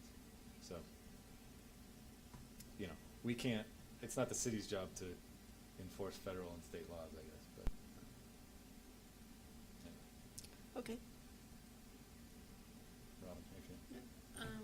Yeah, pretty much. I mean, don't we do it anyway? Yeah. Okay. Alright. We're good? Alright. Go on. We like that one. 4.6, allow interim uses like agriculture and open space for vacant industrial sites to prevent encroachment by incompatible non-industrial uses. Does this happen a lot? Yes, we do actually have a lot of industrial land that is Right. available, that is actively farmed, Okay. Which is to one good. level or Which is- another. Which is a good thing. Yeah. Yeah, this reminds me. I totally non sequitur here, but vacancy tax. What was that? Vacancy tax. So for like empty buildings, impose a tax if they don't have a tenant. Just so that people aren't like sitting on valuable properties waiting for some buyer 20 years from now, Along Davidson. for example. All right. Yeah. Years and years. 4.6. How do we like that? Yeah. Yes. Yeah, Cool. 4.7, use techniques such as master plans and binding site plans to facilitate development of professionally designed industrial parks that make efficient use of public services and facilities, maximize compatibility with adjacent non-industrial uses, and maintain the city's overall attractiveness. It's a lot packed into that one. That's another one that's kind of a lot. Like, there's nothing in there that I It- don't Right. like, Right. but professionally designed, also like professionally designed industrial park just sounds like so dystopian. Yeah, we've had a good success with those, haven't Where we? dreams go to die. Yeah, I don't know. Thoughts? I mean, it's a mouthful. It's a mouthful.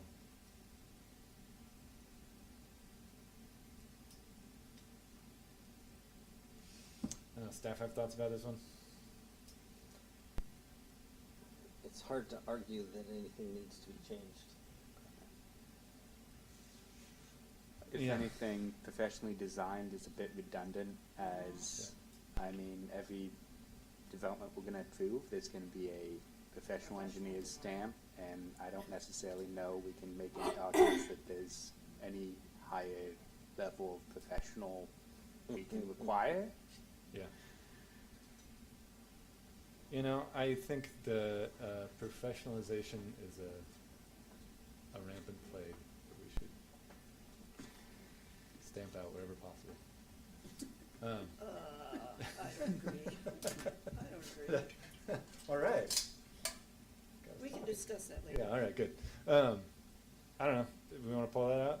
I mean, that, it's just sort of, it's just like a block of, that's a, But it's not particularly objectionable, it's just, Maintain the city's overall attractiveness of our industrial park, oh, maybe not. of the planning commission? Yeah.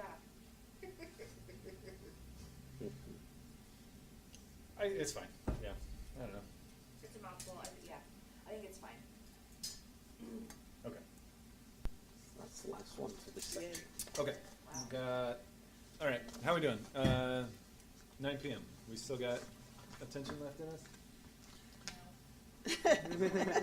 us? How long is the capital facilities one? It's about the same length, so what did we do that in 35, 40 minutes? Yeah, so how you feeling? We wanna tackle one more, or we wanna kick that one to the next meeting? Well, we still have the housing one. I think housing's definitely gonna wait till next time. Okay, um, but I mean, can you put those two together? What, For housing next time? capital facilities? Yeah, in terms of time. Sounds like they're about the same size as we just did. Yeah, housing's a big one, there's a lot of comments to think about. Really, we ought to do a dedicated meeting for housing Okay, and the comments that we received, because we got a lot of them. yeah, okay. so Okay, so- capital facilities get a lot of comments? I don't believe so. Sorry, what was the question? Did the capital facilities get a lot of comments? I see 5 comments. No, actually, there were no comments on capital facilities at all. Okay. Well, what did I see then? What is this? What's that? Oh, that's economic development, okay, all right. No Yeah, so comments they're on both capital in that facilities. packet you have, Tim. Yeah, okay. All right, so definitely gonna do housing later, but how do you feel about capital facilities? We're 2 hours in. Maybe we should just get it over with. We can do it. Okay, all right, let's jump in. How hard can it be? Sorry, everyone. We appreciate you.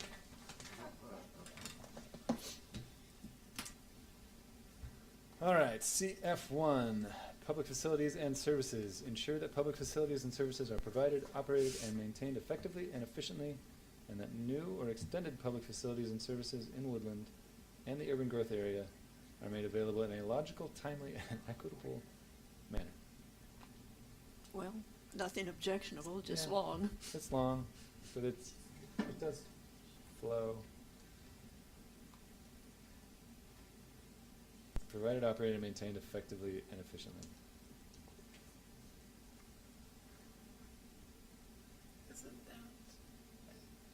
Isn't that? Yeah, maybe. Do you wanna, would we lose anything by ending it after efficiently? Well, the new, Ending at where? After efficiently? you're cutting off new and extended. It's true, but like, that's sort of provided, they're provided, operated, and maintained effectively and efficiently, so.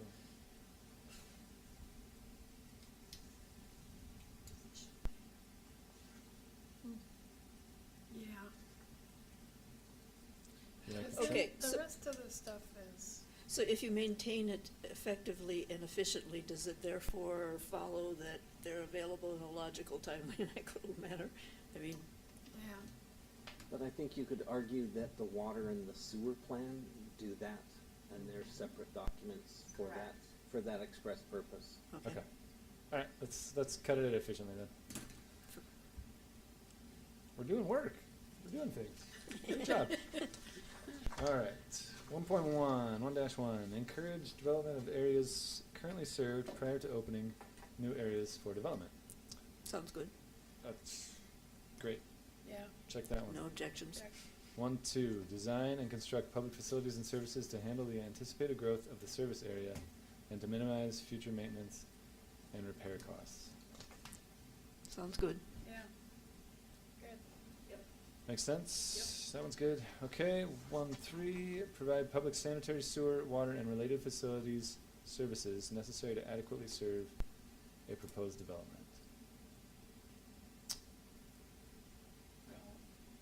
Yeah. I feel, it seems like there's a mismatch there. Thanks so much. Take as many of those as you want. Take like twice as many as you want. I have a whole lot of grandkids. Yeah, take a whole box. Take a then. box. Yeah. Oh, they'll love you. I'll put down some bucks here, who gets them? No. Don't worry about it. They were a deal, a real good deal. Was it Dale, to Dale? It was like, it was the end of the day, they weren't gonna sell them all, so it's not even, it's Oh like my goodness. less than a Dale. But it was cheaper. No kidding. It was $4 a box, Take so you 'em. don't feel bad. Oh, Take wow. 'em. That's a bargain. Oh, which box you want? Yeah, go crazy. All right, The pretty purple one. Well, thank you. certainly. See? Tell all your friends. Thanks for serving up there, you guys. Thanks a lot. See, We appreciate you. see, this is a benefit of coming. Yeah, kidding. spread the word. It's my lucky day. Spread the word. Donuts, Thank you. donuts sometimes. Yeah. So I'm sorry, were you waiting for? It seems like, provide these things for a proposed development. It seems like, Isn't that what we do? maybe I'm wrong, yeah, Yeah. it just feels like there's a little bit of a mismatch there, like, you know what I mean? We're providing it even though it's only proposed. Require people to breathe. Yeah. Yeah. Great policy. Yeah. So I don't know. So, It's kind of like a duh, kind of a, I don't know. so we don't need it. We can cut it? Is that what we're saying? Yeah. Yeah. If I may Got it. comment just on current projects, the one thing I will say is that we did have a development recently that we got really in the weeds about topics like this, and being able to point to this can occasionally help. Okay. I mean, it's not I objectionable mean- particularly. It may seem silly, but on occasion it might help. Not Okay. arguing one way or another, If but it's useful something to to you. consider. Oh, I think you are. All right, yeah, that works. You convinced me. We can leave it in. 1.4 then. Consider impacts on future city development and land use patterns regarding the timing and location of new facilities and the improvement of existing facilities. Seems like, yeah, very wise. Sage wisdom. Logical. Yep. Yeah. It's good. All right. Moving on. Public facilities and services. Locate public facilities and services to provide maximum benefit and minimum harm to property owners and citizens. Well done. I like that one too. Yeah. Let's do that one. And make the roads very small. In parentheses, can you add that? Bold. All right. 2.1. Allow the location and construction of public facilities, e.g. public works, shop, pump house, parks, etc., in any zoning district. Hmm. Yeah, I don't know. Shouldn't they be in their own, I mean, some of those things should be separated. Yeah, do we make little PQPI zones for that, or do we just? We do have PQPI zones. They don't necessarily match with where all of these services are. For instance, a pump house, I believe, is not in one. Okay. And lift stations on Belmont Loop are in commercial. And yeah, parks should be anywhere. Yeah, works for me. All right. 2.2, locate public facilities and utilities. 2A, maximize, this is the first lettered list we've seen. Maximize the efficiency of services provided, minimize their costs, and minimize their impacts upon the natural environment, particularly to critical areas. I like this. Seems like A and B have been covered. Sorry? Seems like A and B were covered in previous policies.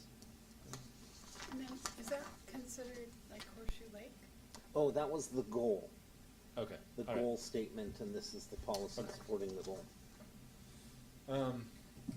Yeah, I like this one, apart from the sort of deviation in the format, but I can Right. I can swallow that, I think. So maybe some of the other ones that were so long should have been broken up A, B, C too.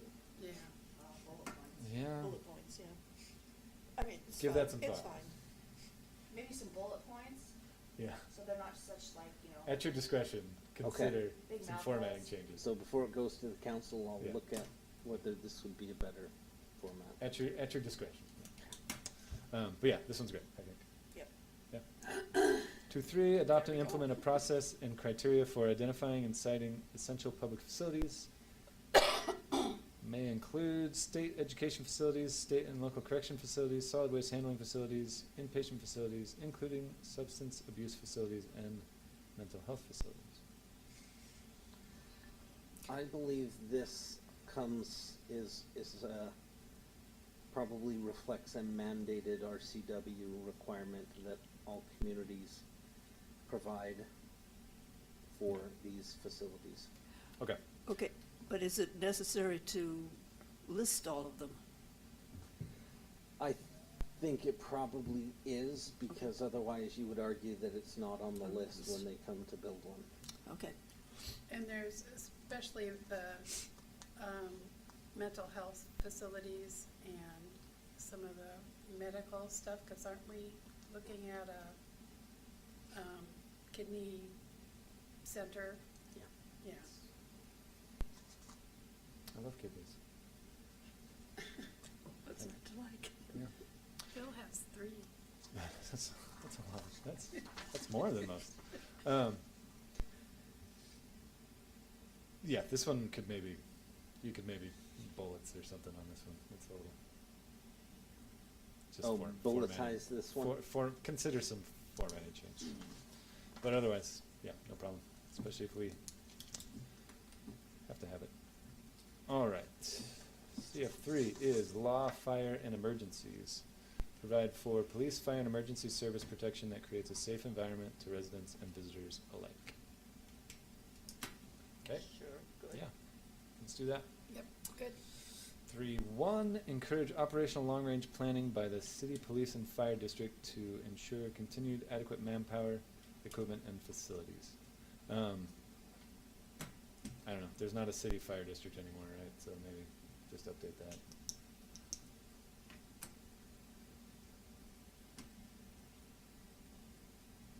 Otherwise, sound seems, Well, I guess it would have been a department before. Actually, now it's correct, because we do use a district. fire district, yeah, okay, all right. Okay. It's good. Good then. 3.2, encourage continued volunteer and paid staff emergency training programs to maintain high standards of efficiency. Do we have that? We don't have a volunteer fire force anymore, do we? I'm sorry? We don't have a volunteer fire department anymore, do We we? do not. Do we have volunteer police? I believe we do have a police reserve. I believe at least at my time of hiring there was one officer on it. I'm not sure how active that is still to this date. I mean, I think we can, we seem fine. Is Might restart them sometime in the future. What's that? is Bolo a volunteer? What? Bolo? Bolo. What's Bolo? Bolo the dog. Bolo. Bolo the dog. the wellness dog. Don't I feel like a rube for listening to that? I think, I don't know, paid in treats maybe. Okay, this one, it seems fine.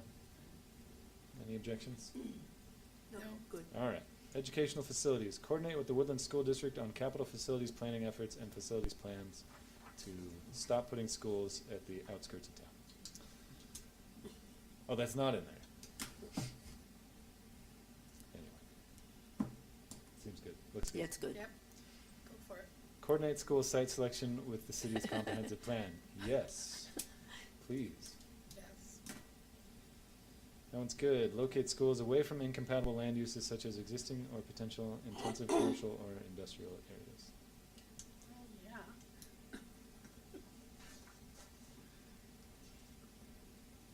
Yeah, that's good. Good. Makes sense. Locate school sites to provide the best possible access to the student population served on or convenient to a collector or hire. No, I don't want this. What? I think this is stupid.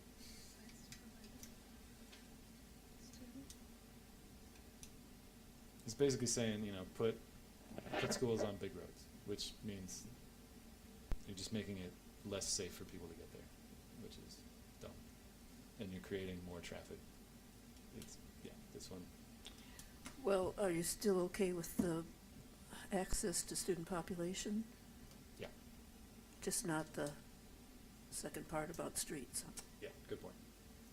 I got a little emotional there and lost sight of things. That's, yeah, prior to the comment, it's fine. Shout me down if you want. I'm ready for it. No, it's okay. Well, I don't know, we're not gonna be building too many more schools in the near future, are we? You never know, but I think, you know, we are, like, where the school is downtown, you know, if we change the language to say, put that on a bigger street, then, you know, when time comes to, when that building needs to The be middle school. renovated or The middle something, school. maybe that gets moved out of town, when, right now it's. I would think this is most important for the building of a high school, because they potentially drive. And it might be the one exception where you don't want those knuckleheads driving through neighborhoods on small roads. But we already have a high school, and we're not likely to build another one. Yeah, and they're, you know.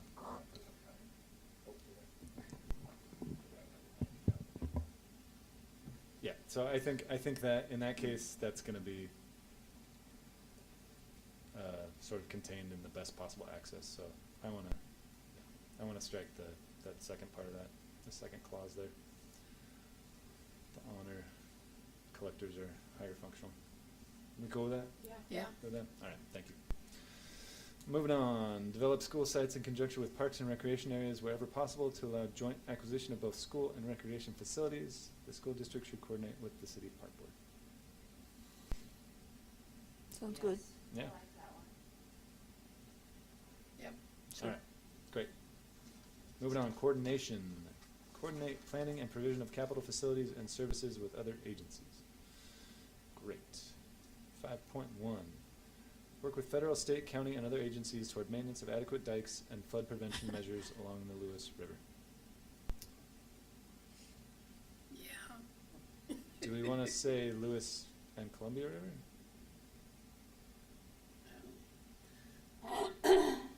I think we should add the Columbia River. Yeah, I think we should too.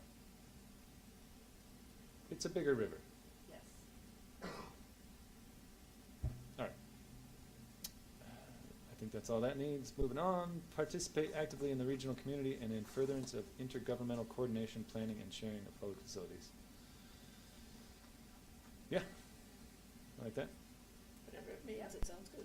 Yep. Yeah, cool. 5.3 then. Coordinate with other agencies regarding the planning, siting, and improvement of road, educational, and other public facilities which might affect Woodland but are outside of the city's jurisdiction.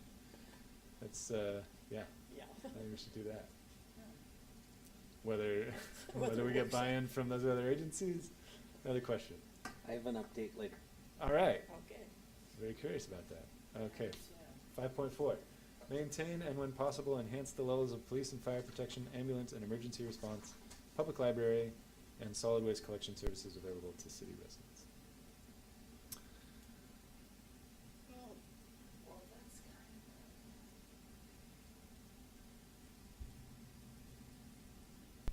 I would expect that. of, yeah, I mean, yeah, Sure, yeah, Sounds like, I mean, Yeah. not objectionable at no all. objection to it, let's yeah. enhance it, yeah. It's a given. And smaller garbage trucks, please. Even if we have to collect garbage twice a week, just smaller trucks. Never gonna happen. Why not? Because they're It's not a city big company. controlled. I know, but they destroy the roads so quickly. Them and the fire trucks. I Those think big the fire trucks are tiller necessary trucks. to Yeah. be that big. Yeah. No, they are not. Yes, they are. Nonsense. Later. Yeah. We'll hash this out. All right, looks good. 5.5, continue active participation with countywide and/or regional solid waste and hazardous waste management programs. Oh, yeah. Don't you have to? Yeah, but doesn't mean we can't. Just let it Call go it out to the too. river? Yeah, Okay. that's good. Okay. 5.6, continue active involvement with the Cowlitz County Health Department. Sure. Yeah, Yeah. funding. This seems longer than the economic development one was. We're up to 6 Yes. here. Only 20 minutes so far, though. All right, okay. Fund capital facilities adequately to fulfill the expectations of the comprehensive plan. Yes, please. 6.1, conduct long-range capital improvements, programming and financing to ensure that facilities and services are available to meet future needs, and that existing facilities and services are maintained and improved. Can we just read something like this? Yeah, but this one's specifically about financing. Okay. This one's So about the- the money. The last one was the goal, and this is Okay. the policy. Okay. So this is just plan money-wise for those things. Seems good. Good. All right, moving on then. Apply for state and federal grants and other funds to assist development and improvement of sewer, water, and other public Oh, yes. facilities and Yes, services. Yes. Free puppies. Free puppies. Yeah, Sorry. sounds good. We like it. 6.3, reassess the land use element if probable funding for capital facilities falls short, or take other measures to ensure that the land use element, the capital facilities element, and the financing plan in the capital facilities element are coordinated and consistent. Yeah, I don't know. How do you feel about that? Does that seem good? Internal consistency is good. Okay. All right, works for me.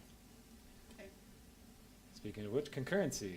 Ensure that facilities and services necessary to support development are adequate to serve the development at the time the development is available for occupancy and use without decreasing current service levels below locally established standard. It's a mouthful. That's a lot of development, yeah.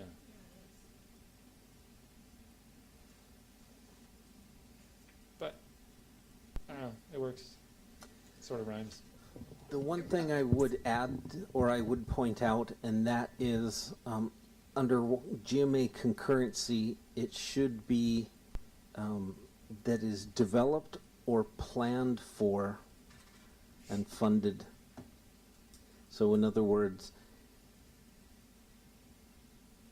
they have to contribute stuff like park impact fees for future construction. They don't have to wait until Tracy installs the splash pad before. They instead contribute the money, which is what Tracy uses to build the splash pad or Okay. the park. Yeah. Yeah, I'm good with adding language to that effect. Everyone else? Is available or planned. Yeah, I like Okay. that. All right, 7.1 then, adopt concurrency policies which require that public facilities and infrastructure are either in place or committed before the city approves new developments. Amen. Yeah. Committed projects are those which are funded and will be completed within a 6-year time period. Yep. Good. Oh, sorry, there it is right there. So maybe I don't need that change at the last one. Yeah. Yeah, I guess goal versus policy.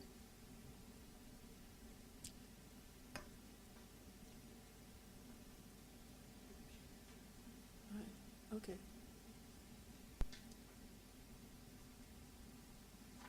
Yeah. Okay. That one's good. So really, sorry to back up, so I think in this case, it would be, hang on, let me write this down. So that sentence would be starting with development, or, sorry, top right, support. Support development are adequate to serve the development at the time the development, no, sorry, so it should be available or will be available by the time they have occupancy. So is available or will be available for occupancy? Yes, And just put- Okay. thank you.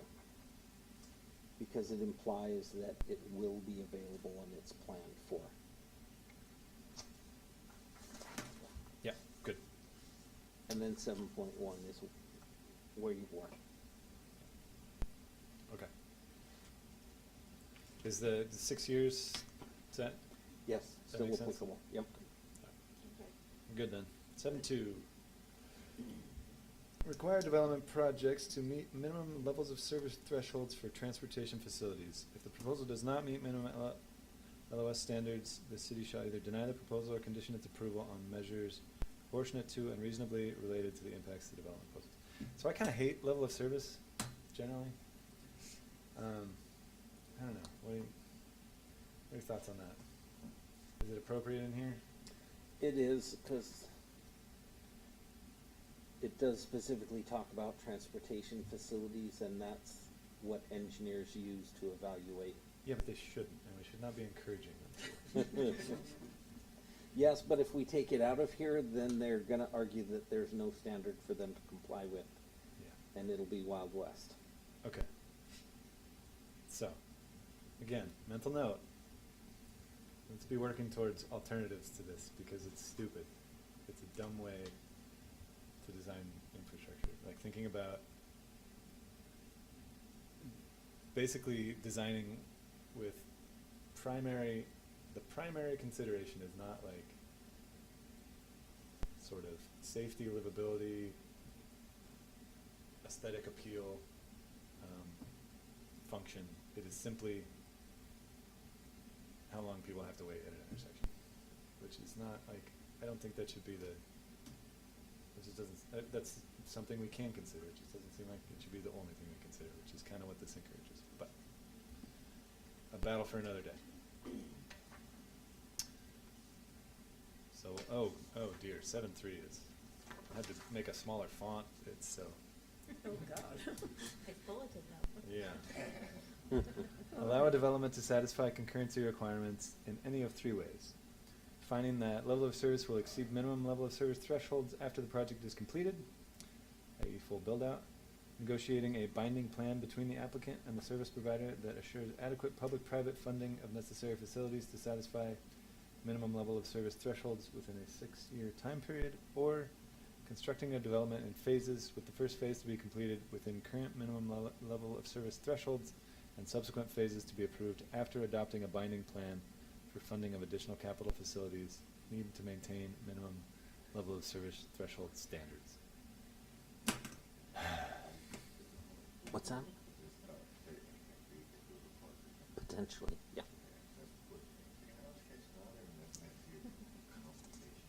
I kind of hate this, but nothing terribly, no one thing that's terribly objectionable to me. It's just like, I don't know.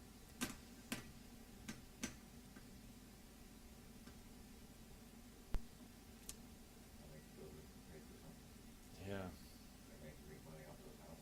Yeah. It's just like every time LOS is printed, urban planning graduate goes to work for a developer. Make things worse. Anyway, I don't know. What do you guys? This seems important. It seems like very specific for a comp plan policy. The only other place to put this would be in the code, and this is a policy statement, not a regulatory code. All right. Okay. Yeah. I guess, yeah.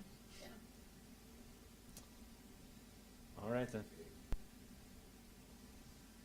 Moving on. Establish procedures in conjunction with Cowlitz and Clark counties for expedited review and approval of development projects which exceed level of service thresholds, as well as for projects requiring binding plans for funding of additional improvements that will be needed to maintain level of service thresholds over a time period not exceeding 10 years. So we moved from 6 years to 10 years.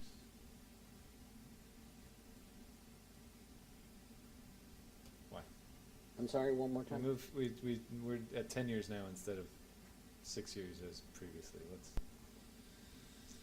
What's the difference here?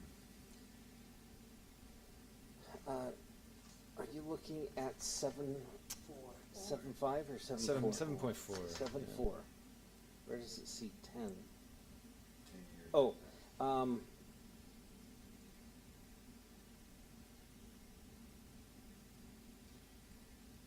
6 is our required standard for some planning documents, whereas it may be 10 for other documents.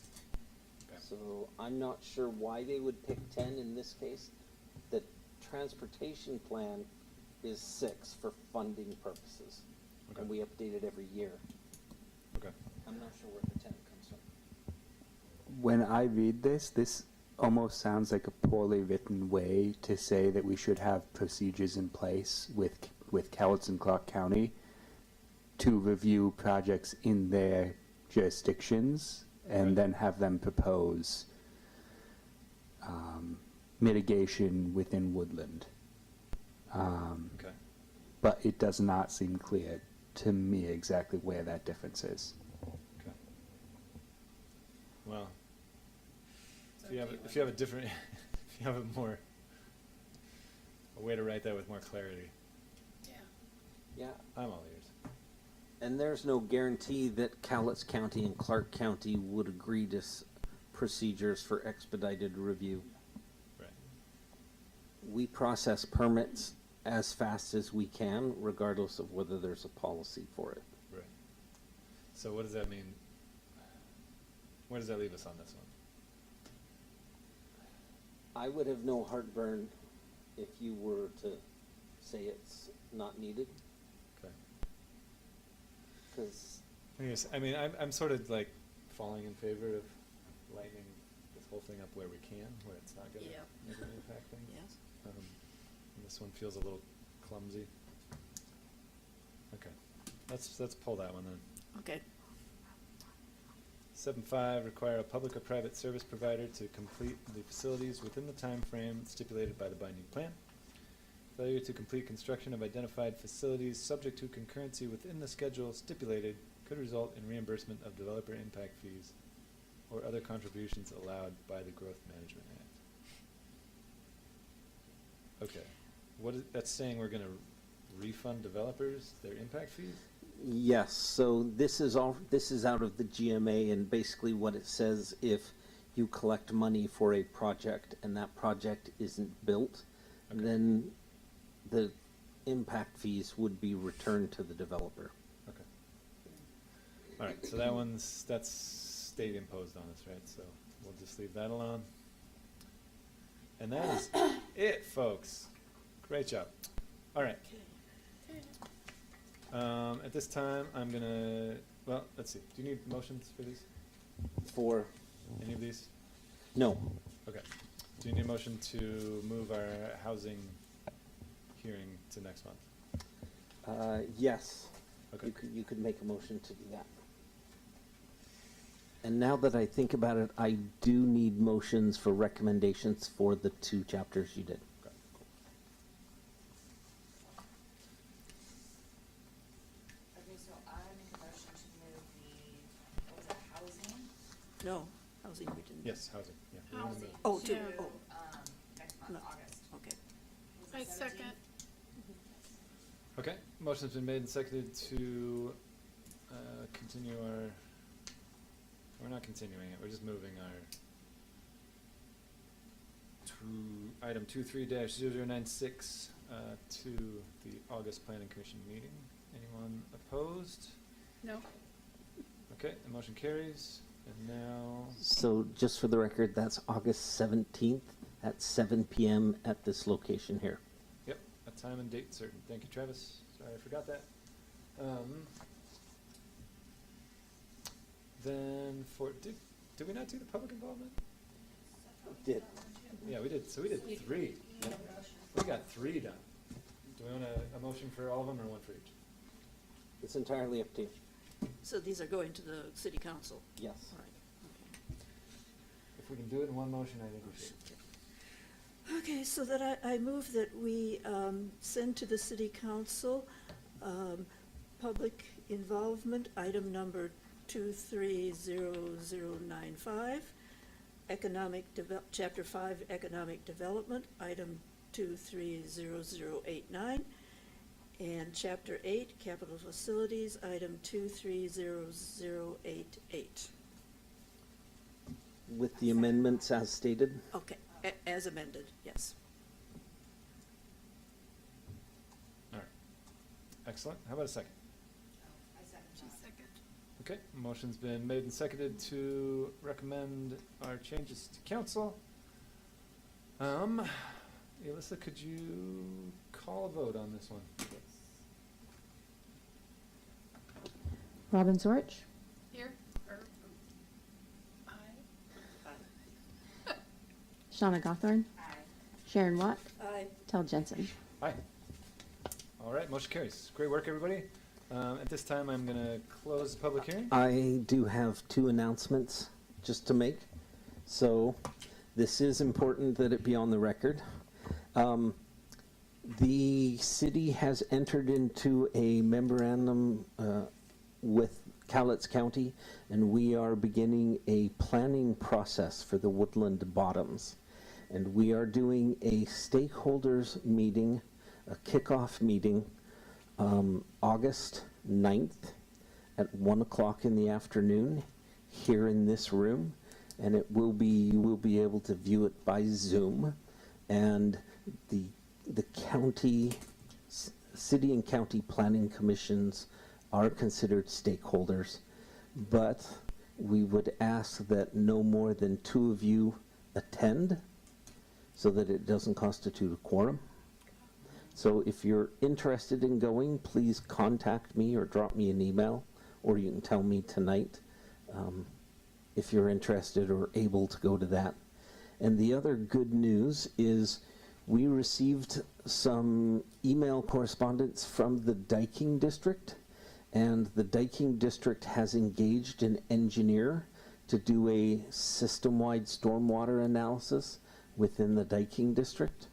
And they are asking the city staff to participate in that, the supervisory and the review process in the engagement of that consultant. So, whereas I assumed that we were going to do the bottoms planning and then have to work with the Diking District to do this work, I am super happy to see that they have stepped up and decided that, yeah, they understand exactly what we've been discussing all these years, and they have jumped in with both feet, and they are aggressively looking to answer the questions for us and themselves at the same time. So really good news for the city. All right, that's great. And they're gonna raise the dike also, right? What's that? They're also gonna raise the dike as part of this? Is that- Well, we'll see. We'll see if we can get them to look at that too. All right, fantastic. All right, thank you all so much. Any more staff reports, or that cover it? Nope. Fantastic. Any last thoughts, news from the commission? nope. Great job. Can I just end the meeting, or do we need a motion for that? All right. Let's get a motion to end the meeting. A motion. I think we all want it. Let's hear a second, Robin. I second. All right, motion's been made and seconded to end the meeting. Anyone opposed? No. Thanks, everybody. Appreciate you so much. Thank you. Thanks for staying a little late. I'm gonna end the recording.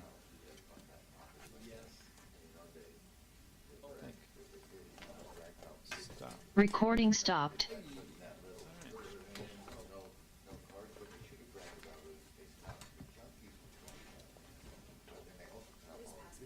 It's way past my bedtime.